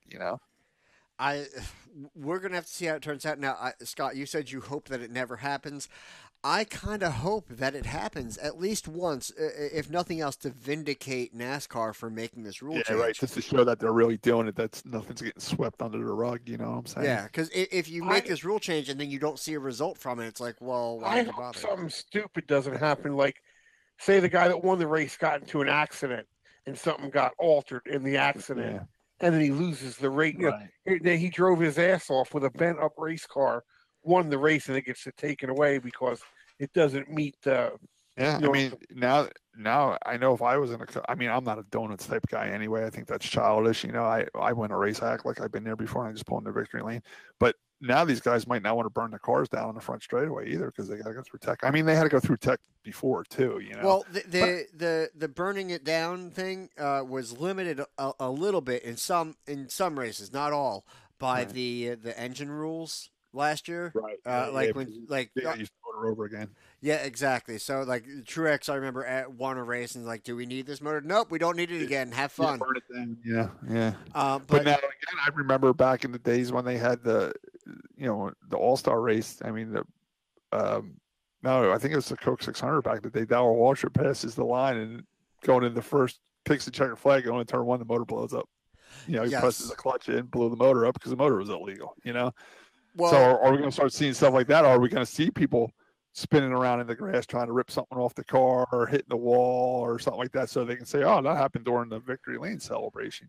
We can go back. There was the one with Jimmie Johnson when Chad Knaus told him to back it into the wall to bend the spoiler.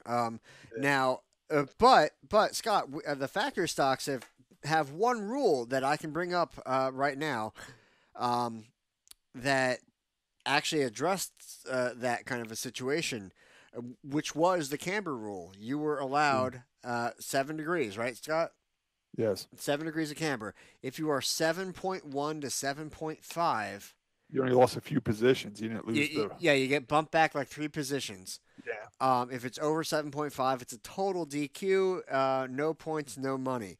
And it specifically says in that rule there is no tolerance for race damage. So damage, which they don't really go by, just to let some people know. I mean, I've seen Rob give people the benefit of the doubt and say, "Well, go get another rim and tire, change the rim and tire, we'll remeasure it." Because sometimes the way he was measuring it, because he was measuring it off the rim and not off the center of the hub like we do with the gauge, and sometimes the rim was just bent.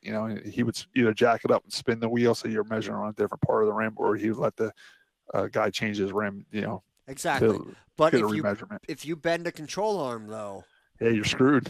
Exactly. You're screwed. But the thing is, we all go into it knowing that that's the rule, right?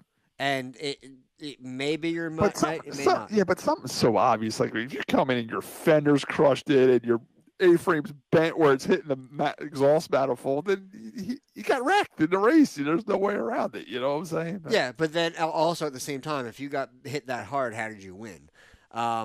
Well, because it does help you, even though it's bent. It's bent the right way. I mean, you can bend a race car the right way, and it makes you better. But you're talking more the Darrell Waltrip, the Tim Magic getting wrecked crossing the line kind of a thing. Yeah. That's a tough spot to be. You say that because when Tim Magic won his first race, there was a lot of people already yelling, "Check his camber, check his camber." He T-boned. It was on the tow truck, man. Whoever did that's a sore. Well, it was people that got disqualified for camber before, so now they. So what? Yeah, exactly. Guy gets his first win. Now, his car going across the line, Now, as a driver, I totally see. Wall was saying that, but he was.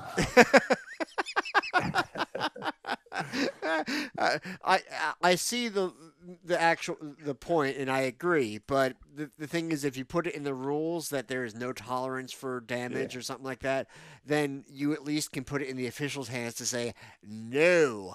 And yeah, because I mean, there is that rule too. That the discretion comes down to the official on all rules, so he can overrule the no damage rule. You know what I'm saying? He can say, all right, it's obviously damage here, so I'm going to let the guy go. Yes, it's the famous judgment call that the officials love to use. Well, then you get all the posts about who's paying who and bribes, but I don't know. We'll leave that for another day. Anyway, we'll talk about that when it happens. I'm glad the rule's there now. I'm glad it's there to scare the people to keeping their car on the legal side and not pushing the gray area so much. And we'll see how it plays out. I just hope it doesn't get to a point where we're disqualifying someone out of every race, because that's not fun either. Exactly. Well, with that, I want to say we wrap up the NASCAR stuff. I think we should take a short break so I can use the bathroom. And you just want to wrap up the show in an hour and a half. I would like to, but at the same time, we still have some Rolex stuff. We got some IndyCar stuff.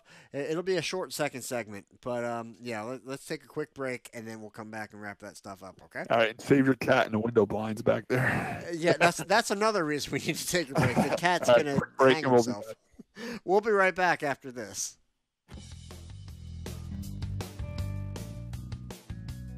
Hey everybody, this is Sam Ballard from the RPM Podcast. Planning an event and looking for a great time? Go no further than RC2U Racing for all your portable family entertainment. RC2U turns any occasion into a competition. Check them out online at RC2U Racing. racing.com. And welcome back. We're back. We're going to finish this up. We're going to wrap it up. It's Tuesday night at 10:20 p.m. and we're going to finish the second part of this. Josh, kick it off. What did you want to talk about here? I was going to say, don't be a fool. Wrap your tool. I'm sorry. Sam said, yeah. Anyway, so that's it. Mayor of Shimtown. Hi, how you doing? It's been a while. We miss you. We love you. But I got some stuff to talk about here, some road course type stuff. Who here got to watch some of the Rolex 24? I did. I watched it. Every time I tuned in, it was pouring rain, and the racing was not that good, so I didn't pay much attention to it. You know what? The biggest disappointment was I think they actually made a bigger deal out of it and promoted it better than they have in the past. They televised it more than they have in the past. They made it more accessible to a lot of people, and it effing rained. And now here's the thing. Sports cars and similar to a lot of road course racing, they have rain tires. They can run in the rain. I'm not saying it's easy. By no means am I saying that it's easy, but they are capable of doing so. And it rains. But the product sucks. It sucks. Yeah, they can do it, but it sucks. Not personally, entirely. I would have liked this. I would have liked to see him red flag it and wait it to the weather to clear it up to see better racing. Well, the one argument I want to say it was Brazil for Formula One. It was Brazil a couple years ago. Max Verstappen, he was passing people on the outside in Formula One. I mean, it was ridiculous. It was a hell of a show. So, in the rain can be very exciting, but it was just downpouring. It was a deluge. They couldn't get water. It was like running through lakes. You would have been better off putting paddle tires on these cars. Yes, it was so much to the point that it wasn't a good racing product. And now the other problem is so many people are like, well, these guys run in the rain, so let's just go. And they were red flagging them, and it was a poor showing. While as a driver, I get it, and it was the safer thing to do. It was really the right thing to do to red flag. The way I race. see having rain tires. Say if there's 10 laps to go on a race and it starts raining, yeah, then let's finish the race. You know what I'm saying? Or if it's a light drizzle on one side of the track, but dry on the other side of the track, and the racing's still good. That's all right, very throw difficult. rain tires on. Yeah, that does get difficult because some people want to put rain tires on, some people don't. But when it's a flat out downpour and it's going to be like that all day, don't go racing. This makes for a bad product. You know what I'm saying? Yeah. Well, the problem was that they red flag it, but the clock keeps going. And now in football, that should happen more often to get the thing over with. But the Rolex 24, you have 24 hours that these cars are supposed to last. Part of it is an enduro in a weird sense, right, Scott? Would you say? I mean, it is. It's an enduro. I mean, Timmy, you remember when we were kids, the slot cars used to have 24-hour slot car races. You'd be in the slot car place all. Wow, I don't know how. Yeah, that was pretty cool, man. The console auction was closed, race place was open, but it was closed to the public. It was only open to the races. We had 24-hour slot car races. It was They pretty used to cool. shut the lights off and everything. Yeah, they would shut the lights off and everything. You had to have lights on your slot cars. It was cool, man. You have teams of like 6 people or 6 of your friends, and people would sleep. People were sleeping all over the race place and stuff, and then we'd wake up and race some more. It was cool. The funny part about that is half the guys that we did that with, that's who you're racing against at Wall Stadium. Without a doubt. You got Steve Witt and Ronnie Mullen and Shannon Connor, and it's the same people. That is insane to me, and I wish I could see that. We had people changing motors. You'd blow up a slot car motor, you change it, and start racing again. Tires. We're using sets and sets of tires and brushes and everything. It was fun. It was a lot of fun. And we did it this time of the year too, right, Tim? It was when the Rolex 24 was going on. We'd have our own Rolex 24 at the slot car track. Well, I'm really jealous that I'm not an old fart like you guys. But no, seriously, I wish I could have witnessed that. But I will say, on the bright side, is that they made it so accessible with, like, I have a Fire Stick. I don't have cable TV. I was able to watch a huge portion of the race because you go to the NBC Sports app or your phone, or it's there. You can watch it. The problem was that it was so much red flag time, and the clock just keeps going. So you were kind of gypped out of a lot of racing. And look, I don't blame NBC. I don't blame Mother Nature. There's only so much you can do.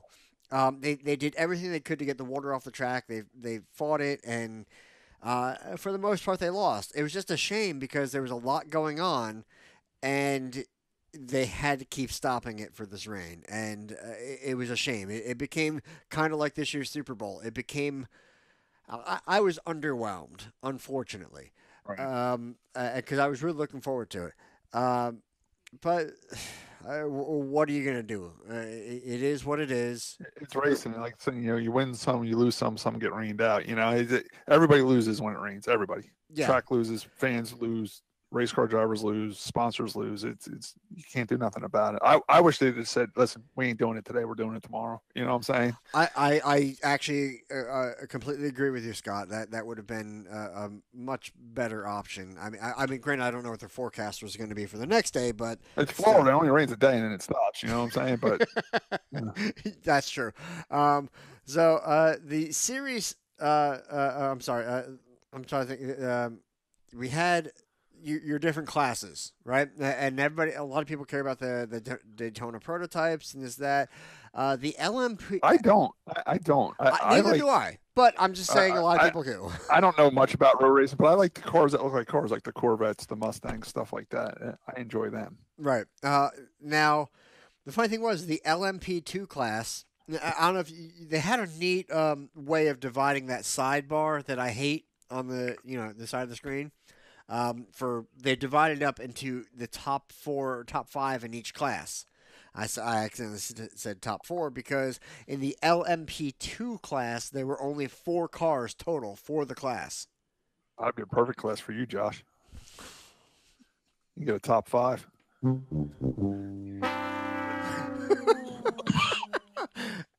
I heard a little bit from that, but I deserved it. But no, yeah, you're right.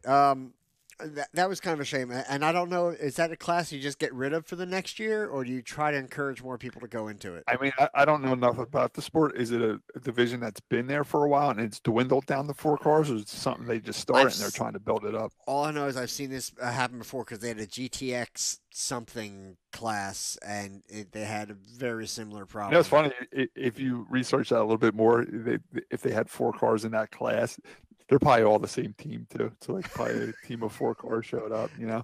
I don't know. I don't know enough about that, but no, but throw them out there. Who cares? You're racing anywhere. It's a race within a race, so you're there anyway. If there's 4 cars that show up and want to race in it, let them race in it. Okay. It is kind of cool. The faster cars passing the slower cars. They're like a moving chicane. It makes it more challenging for the faster cars. Yeah. Well, they flash their headlights. I mean, regardless of that's cool. I've seen that before too. I've seen the faster cars run right in the back of a slower car and try to blame the slower car. I'm like, no, dude, you just ran right in the back of them. It wasn't the slower car's fault. They're out there. Yeah, he held his line. Why did you? Yeah, you just ran right in the back of him. You misjudged it and ran into it. It's not that guy's fault. Now, I mean, they used to do it at New Smyrna, right, Tim? They used to run the 2-barrel modifieds with the tour type modifieds, and they would score them separately. You would have an SK winner and a tour top modified tour top modified winner in the same races. They don't do it anymore. They used to do it at Flemington too when they first started. I've seen that in oval track racing too. Now I like the idea. Keep them out there until no one shows up. Quick little note: Christian Fittipaldi, big name, retired early. What are you going to do? Now, there were a few things that happened. We talked about obviously the red flags for the rain, which still, it kind of frustrates me, but I get it. Now, Dale Jr. was kind of a guest analyst, I guess we'd call him, for this thing, which he was loving it. He was I mean, he loves all racing. He's a racer. He loves racing. But it's just I mean, you had and he's raced in that race. He has experience there. He knows what he's talking about there. He raced the Corvette there with his father. You know. Yeah. Well, I mean, I've seen him. I think it was Sonoma was his road course crash. Was it the one where it caught fire? Yeah. I remember that was a rough one. That's the only thing I'm a little bit disappointed about. When Jeff Gordon retired, he bragged how he's going to do all this stuff when he retired, and he never really did. I thought he would show up at some of these races, like this 24-hour race and stuff like that. I think it's a network affiliation issue. It's got to be contract stuff because Dale Jr.'s with NBC and Jeff Gordon's with Fox. Yeah. So I think it's related to that. So you're going to see Jeff Gordon announce football before you see him announce Rolex. Right. And you know what? I also think Jeff Gordon really had all these bright ideas. He was going to race in certain races when he retired, but I think his TV deal, first of all, I think he figured it was more work than it was going to be because he really works hard at it. And number two, it just took off. I mean, he's really good at it, and it takes up a lot more time than I think. So I think he just got doing the TV and liked it so much. He said, I ain't going racing no more. I'm enjoying this, you know. Yeah. And I think the same thing with Dale Jr. too. I think after this Darlington Xfinity race he's racing, I think that's the last contracted race he has to race, and he's free of all contracts. I think once he runs that race, he's done. Okay, fair enough. Well, there are a few things that come up. Now, a lot of people, and this is, first of all, Scott, for you, Ferris wheels. The Ferris wheel was going. That did more laps than the cars, I think. Yeah. But then again, it's pouring rain. Who the frig's on the Ferris wheel too? Shut that thing down too. Let's come back tomorrow. It has a roof. Yeah, that thing was filled with water. It was pouring there. I was actually waiting for that thing to start tipping over because the ground's getting soft underneath it. You know what I'm saying? Like, that's what I mean. The rain just ruined everything. Just come back tomorrow, man. Just have a rain date. And talking about rain dates, you look at Wall Stadium's schedule. We have a ton of Sunday rain dates this year. Because they got screwed last year. That's why all the tracks said so. That she made a different plan this year. There's a lot of Sundays where we're gonna have to make up races if it rains. So it's forward thinking, and I think it's a really bright idea. I'm sure somebody's going to complain about it, but it's a very good idea. Yeah, I mean, I think this 24-hour race they should just postpone it. It was horrible. Now there's something a few drivers were talking about. I mean, they're feeling ill. Now Dale Jr. seemed to think that the pace car. The strobe lights were causing almost like they can cause an epileptic seizure, causing people to get dizzy and nauseated and stuff like that. Now, I don't totally disagree, but I think that it could be the carbon monoxide additionally to that. It's the rain. They got sick from the rain. There again, they should have postponed it due to rain. I blame everything on the rain. Rain ruined that whole weekend. All I'm going to say is, now, Scott, you have emergency lights on your tow truck, right? Yeah. Are they flashing like Josh, I'm gonna tell you a little secret about my emergency lights on my tow truck. My light bar on my tow truck is $2,500. Okay. I only turn that thing on when it's absolutely necessary because I'm too cheap to even turn it on. I don't want to burn any of the bulbs out of it. All right, now let me ask you: is it a xenon strobe or is it LED? I don't know. I really don't know. Okay. It's a Whalen. I used the Whalen light that sponsors racing. It's a strobe light. It's LED. I'm sure. Well, I'm working on one of my company's tow truck. I'm sorry, not tow trucks. Plow trucks, and it has the old xenon strobes in it. No, it's got rotating with the bulb in it and stuff. Is that what you're talking about? Yeah, it's got the bulb in it. Yeah, it's got no. Mine's LED. Well, when I first bought that red tow truck, I had the old style rotating one with the light bulb and the tin behind it to make it flash. Oh no, not the rotating ones. These are the actual flash strobes like you'd find on a camera. Yeah, mine are LED. Yeah. So, but we were having an issue. It is a Whalen, but I mean, this is probably 20-something years old now. Yeah. But it seems like the mechanism with the capacitors and everything for that fire the strobes. There used to be a guy in Marlboro that bought an old fire department, like a firehouse, and he sells and fixes all strobe lights. Really? If you ever look for parts for that, I'll see if I can find that. What town was this? Marlboro. Okay. All right. Off of Route 520. The guy bought an old firehouse and it's filled with lights. He'll buy, sell, fix, whatever, all strobe lights. Okay. All right. Yeah. Well, I might take this to that guy because we have power up to the power supply for the strobes, but it doesn't work past that for some reason. Anyway, have you ever come across like, let's say you're going down the parkway at night, very dark, cops got somebody pulled over and they got those super bright LEDs and they're just going nuts. Have you ever gotten like a little bit like, whoa, hang on, too bright? Yeah, but that's when you look away. You don't stare at it. But now here's the problem. If you're driving, in this race under caution, you're stuck behind that. You can't avoid it. Right. Do you think that it could cause these guys to get a little? Yeah. Well, that and the rain probably amplifies. There you go. The damn rain. The reflection off the raindrops. Deep here, guys. All right, fair enough. I just thought that CO, the carbon monoxide, might be an issue there. All right, well, we will move on from that. Real quick, IndyCar, the LED panels that I love so very much, they're getting put back in for some tests. What do you guys think?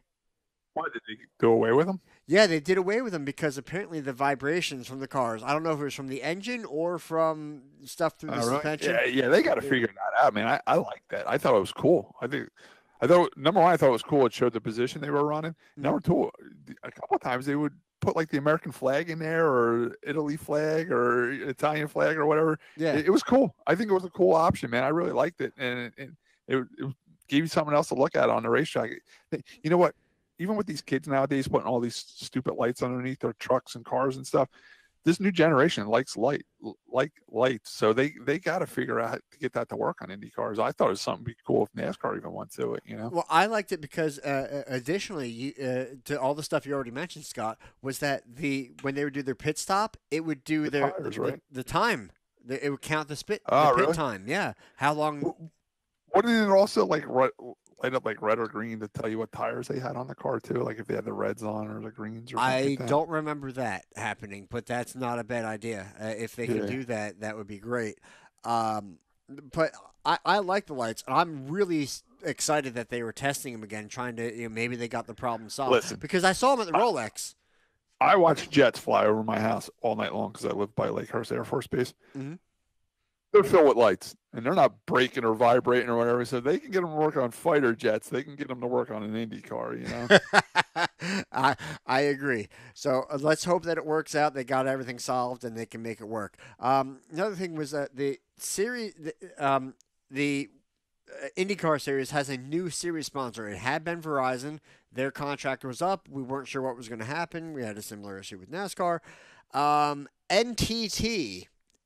Yes, NTT is the series sponsor. Anybody have any clue what that is? Bearings?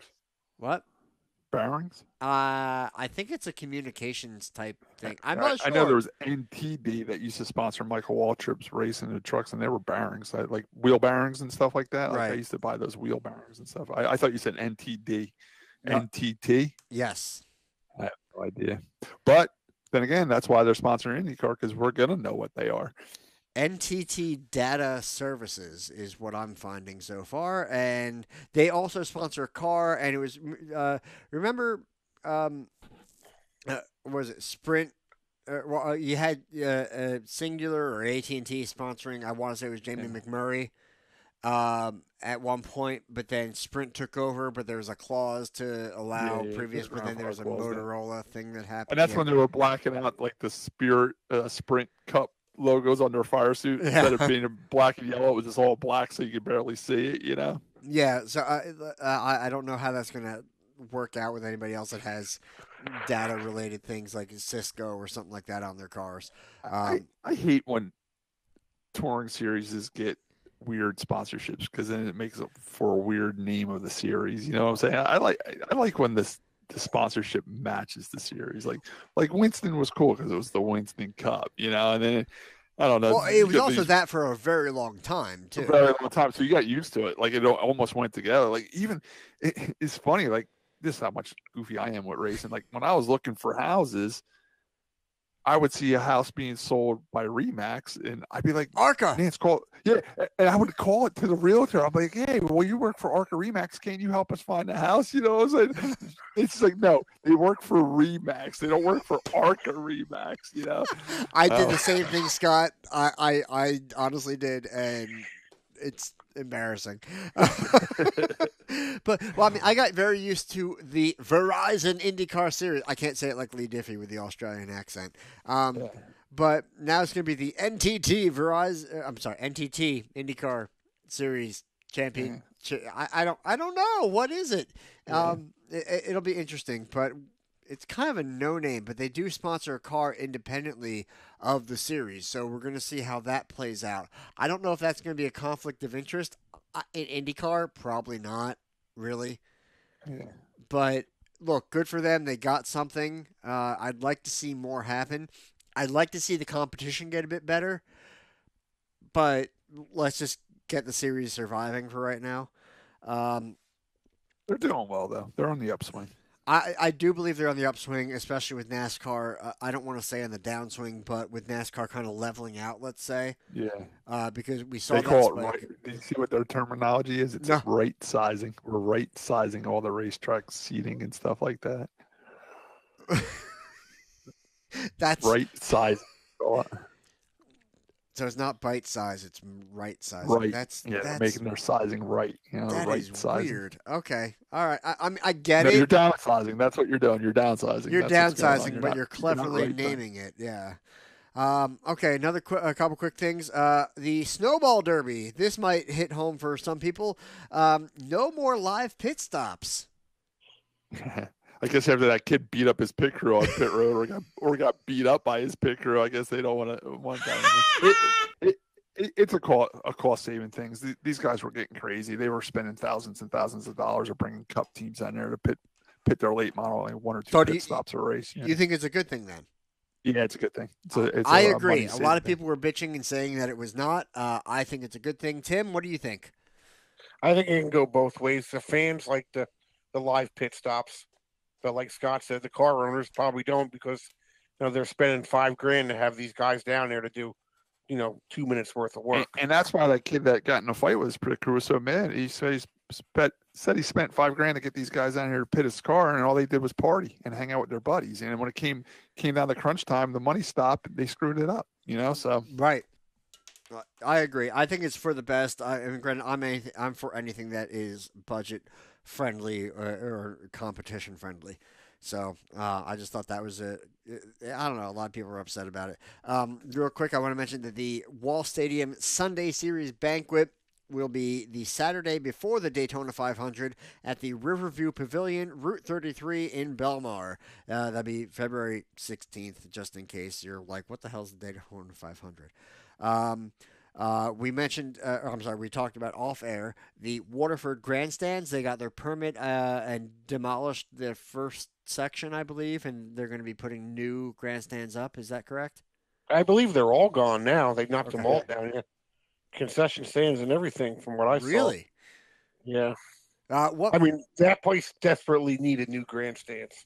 They were like old wooden fair type grandstand. Yeah. Pretty scary. Wow. And they could when they have like big modified race there, the place is packed. And a lot of weight in those grandstands. You know what I'm saying? Me being a large fellow, I every time I got up to the top where the spotter stand was, I'm like, man, if I fall through here, yeah.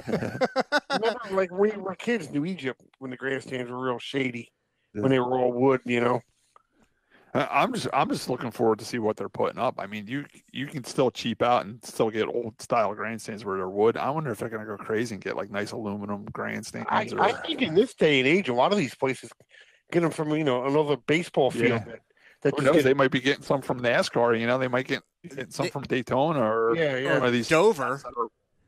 Yeah, exactly. One of these tracks that are right sizing, they can send their grandstands up that way, So the way Scott says right sizing makes me laugh. It's good to see because Waterford's an excellent track, and it's really not that far from where we are in New Jersey. For our local listeners, it's not that far, and the racing is outstanding there. That track's just had a black cloud over it for the last 10 years. Every time they start to make a little headway, something happens. Well, I think, raced there 2001, 2002. I raced there, and it was supposed to close back then. It's just like Wall Stadium. Every year it's supposed to close. Every year didn't it they have reopens. some drama with like one of the owners or promoters or something? Yeah, he had some issues. Yeah. Okay. Yeah, I just want to make sure I was thinking of the right place. But they've actually, they put a new guardrail up. They fixed the pits up. Now they're doing the grandstands. It's not like me and Scott have talked about over. They open it. We're going to redo this track, and all they do is paint the fence. Yeah, no, they've done everything. This guy's actually done the work, and I hope it continues for the racetrack's sake. So, Josh, just for the record, I do have a feature win at Waterford Speedbowl. Congratulations! Just in case you're keeping track. Yes, I have a win at Waterford Speedbowl. That's a great racetrack. How's bragging camp Josh, going? picture Evergreen Speedway, but ultra smooth. That's what Waterford's like. Okay. That's one of the very few racetracks I raced at where when you went into the corner, you never came completely out of the throttle. Like when you went into the corner, you just backed it down to like 3/4 throttle until you got to the center of the corner and then forwarded it again because the track had so much grip when we raced there. And the track's wide and fast. There's a great outside groove there. The only thing with the track is coming off of turn 4, it gets real tight, real quick up by the wall, and there's a lot of hard hits right there. Oh, okay. So the turn's nice and wide, but it shrinks. Yeah. I know. I got the back straightaway is nice and wide, but the front straightaway is narrow. So when you come off of 4, it gets tight. It narrows up fast. Yeah, real quick up there. Okay.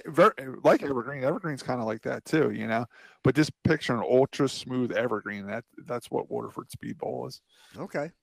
I should go. They run Legends there a lot too, I believe. Dude, if you lived up that way, you'd race there because on Wednesday night they call it Wacky Wednesday, and it's all budgeted type racing like legend cars like ours. They call them Super X cars up there, but they're like our cars, like a thriller type car, Enduros. They have like the camper races and all that stuff. Like it's Wacky Wednesday, demolition derbies, Enduros. It's a great racetrack. It was better than Opie and Anthony at least for their Wednesdays. All right. Let's see. Last thing I want to get to real quick. Courtney Force is out. I have a theory. I think Scott has the same theory. I think everybody has the same theory. But now Brittany Force will be replacing her, is what it seems. Oh, really? Yeah, it said she's going to be running Top Fuel now, as opposed she's been running the funny cars.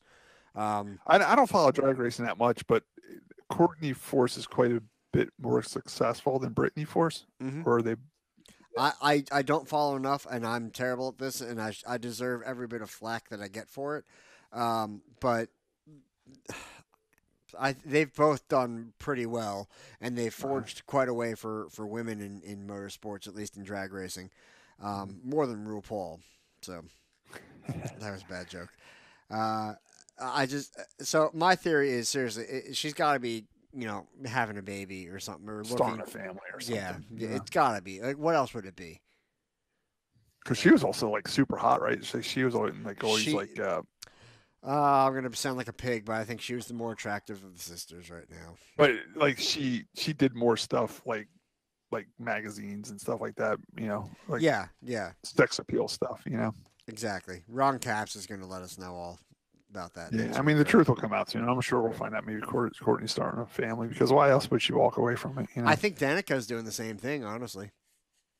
I just think no one wanted to hire her no more. I think her avenues of sponsorship dried up on her. I tell you what, I did listen to a Danica interview on Joe Rogan's podcast, and she pretty much just said that she got sick of searching for sponsorship and everything, and she started a winery and her own clothes deal, and she'll be fine.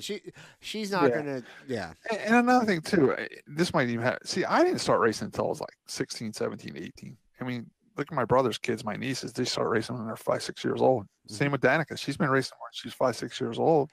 She's in her 30s now. She's done. She's been doing it so long. You know what I'm saying? Like, right. I even notice it in local racing. These kids, quarter midget kids come out. They'll run legend cars. They'll get a sportsman ride. By the time they're 25, they've had enough. You know what I'm saying?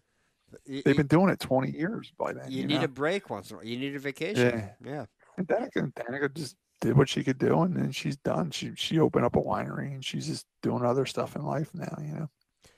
Did we didn't mention? Did either one of you go to the indoor races in Atlantic City? I did. Just gonna I bring did. that up. And you know what the big question was when I was at the indoor race, Tim? Where I was? Yeah, where's Tim at? I'm like, I don't know. It ain't my turn to watch him. But yeah, I did go to the indoor race. I did get sweet tickets through Napa, through the Van Winkles. I want to thank them very much. It was a great time. I sat in the Napa luxury box, or whatever you want to call it, watched the races. Place was a good crowd. Place was packed. You know, it was a good crowd there. The racing was good. Our frequent guest, Ryan Flores, had a good run. He didn't win, but he finished third. He got up to second. He fell back to fourth. In the last couple laps, he got back to third. So at least he got a podium finish. Andy J just had him covered all weekend. Andy Chikaliak, home-built car. It was different than all the other ones. A lot of cars like Ryan's have the bigger tires on. He had the smaller tires on his car, and he was just fast all weekend. I mean, he was the fastest car all weekend. He started on the outside pole of Anthony Cecily, who's always fast there, and he was able to pass Anthony on the outside and pull away, and he just never looked back and won the race. How about the slingshots? You know, I watched them. It's hard for me to know who's in what, you know, but Truex did very well, you know, on a local note. Tyler Truex finished third. He ran very good. I think the slingshots are the factory stocks of the indoor racing. I think they put on the best show. Absolutely. But for the same reason the factory stocks do. Number one, they can beat and bang a little bit. Number two, the track just fits their size car the best. Their horsepower to weight ratio and the size of the car. Just like Wall Stadium, our weight ratio to horsepower in our type of cars where we can beat and bang a little bit just fits the track better. And I love watching the slingshots on indoor racing. It's like watching a dirt modified race on a half-mile track, but it's just all down to size, you know. It's all scale, you know. I loved it. I love the slingshots. I'd love to give it a try. Did you ever drive one before, Josh? No, I want to. They're basically like I want to say they're lawn tractor motors. Yeah. Basically, Briggs and Stratton, right? I believe so. Tires, Yeah. tires look like lawnmower tires and stuff. You know, they're shaped. They do look like a rough ride. They do beat and bounce around it. Nick Shaw ran well. He qualified and well, I mean, even to qualify for that race and stuff. Brian O'Shea made the feature, right? Or he did run the feature? I don't think Brian made it, but Neil Rutt did. Okay. Neil Rutt didn't make the race. But something broke right in the beginning of the race on Neil. Yeah, it was a rough weekend for the Hartwig team. I know that. Yeah, Paul didn't qualify either. But I wanted to go. I was planning to go. I was supposed to go. I had a memorial service I had to attend. I tell you what, the race was over by 9 o'clock. I tell you, Lenny Salmons and his family, Davey and his daughter-in-law, Jamie Salmons, they do a great job promoting races, doing races, running the race. It's so professional and so quickly moved and so entertaining. I mean, they're throwing T-shirts in the grandstand, stuff like that. It almost felt like you're at a monster truck show. You know what I'm saying? Like where they get people involved. You know, well, they do the waves and all that stuff. You know, it was cool. It was a good time. Well, they still have Syracuse coming up, right?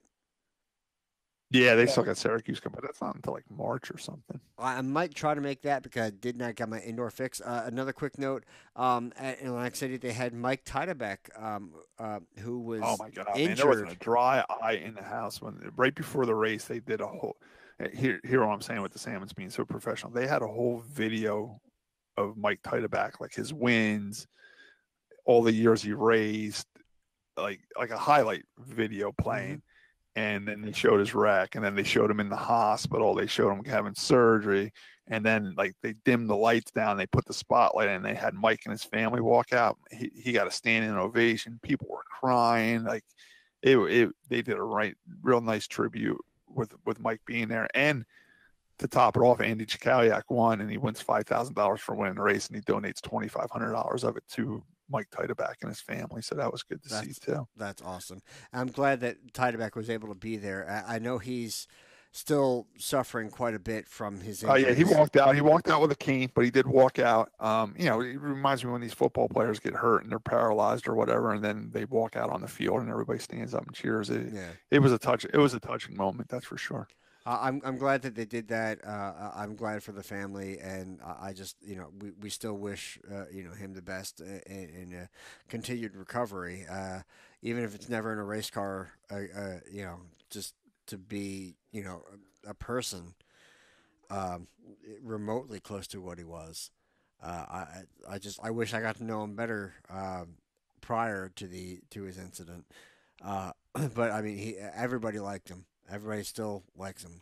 And from what I know, no one got hurt this year at Atlantic City. Usually, someone gets hurt there, and there was no injuries, and everybody left there happy. You know what I'm saying? Now, additionally, we've been seeing updates, and we've been sharing them through our Facebook page of Robert Wickens as he makes his slow but steady recovery. Yeah, I saw him doing like a bicycle. You know? Yeah, that was the first time unassisted. Really? Yeah. Well, who was the guy in the 24-hour race? Oh, with no legs? Yeah. Alex Zanardi, he was injured in a kart race back in, oh, geez, Scott, tell me what year was that? That was a while ago. Late 90s, early 2000s, I believe. Yeah. I want to say like 99 or something like that. Yeah. It was a race in, I believe it was Germany. He got turned around and T-boned and lost both his legs. And I tell you what, did you see how fast he got in and out of that car? Oh my God! How does he? I think he was one of the fastest ones there getting in and out of that car. What he's able to do, how he's persevered, and not to mention his age, because he had won several championships in the kart series at the time. Now, yeah, Josh, you got no excuse. This guy's got no legs and he's still racing. You got to get that car going, man. We've found a way to rub it in. Damn. All right, on that note, what have we learned today? Let's start with Scott. How about show and tell? Yeah, all right, show and tell. Tim, what do you have to show us? Oh, put it away. Put it away. Okay. I was showing Josh before. I have a. I don't know if I can get it in the picture. Oh, I see this thing. This here is John Blewett Jr.'s 1981 New Egypt Speedway Championship jacket. And got KM2 on the back. Oh, I thought that was something they wore on the moon. It looks like something they wore on the moon. Yes, it does. The funny part about it is this jacket, there's pictures floating around on social media right now where John's talking to Richie Evans in this exact jacket. And he's smoking a cigarette wearing a Mac hat. Yes. He's probably still got that Mac hat. And I'll probably get a phone call tomorrow wanting to know why I have his jacket. He probably still thinks he has it. But no, I got it, John Jr. Jimmy gave it to me, so you know. All right, so that was 1981, right, Tim? Uh-huh. Okay, so everyone knows, everybody wants to give crap to millennials or whatever. I was born in 1984, 3 years after that jacket. Yet, I'm the one running, 2 laptops, a mixer board, and all this, and putting all this podcast together. So, as much you want to make fun of me for everything else, I still know all this stuff, and good luck. Scott, how would you do with all this? I'm doing pretty good with the electronics myself. I'm 45 years old. I know how to get emails. I know how to get emails through my phone, and I know how to text. I mean, I have to. Through my towing business, towing business has changed so much. I mean, everything I do, all my tows are either through text or apps or emails through my phone. But that's the way it's going. So if you're gonna give me crap about my age, don't ask me to help you with your email or stuff. Yeah, no, I can do it. And I know it's memes. I know it's memes and not memes. All right? So I'm doing pretty good. All right. Thank you, Tim. With that, what have we learned today? Let's start with Scott. I learned that the RPM podcast is back with a new computer. I learned that RPM podcast will be back at the River Rock for the Daytona 500 party. I learned my brother finally got a haircut. Look at him, man. He's looking good over there. He's hot. Yeah. And shaved. And shaved. Wow. Must be going for a job interview. I learned don't eat the boiled peanuts at New Smyrna, which we already all knew. Watch out for holes when you're walking through the parking lot at New Smyrna. Anywhere in Florida, too, because even over at Bronson Speedway, when you pull up to the track and you look in the parking lot, it looks like mole holes all over the place, like anthills all over. There's some type of... Those are sinkholes, Scott.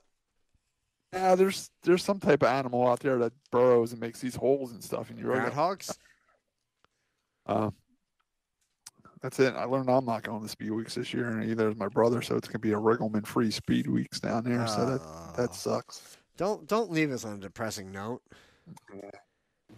I learned Eric Brennan's gonna try to do a 500 party, but we'll hold our breath on that one.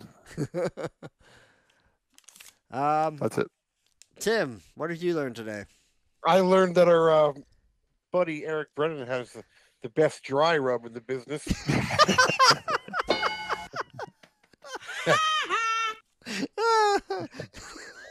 And I learned you finally took your Christmas lights down.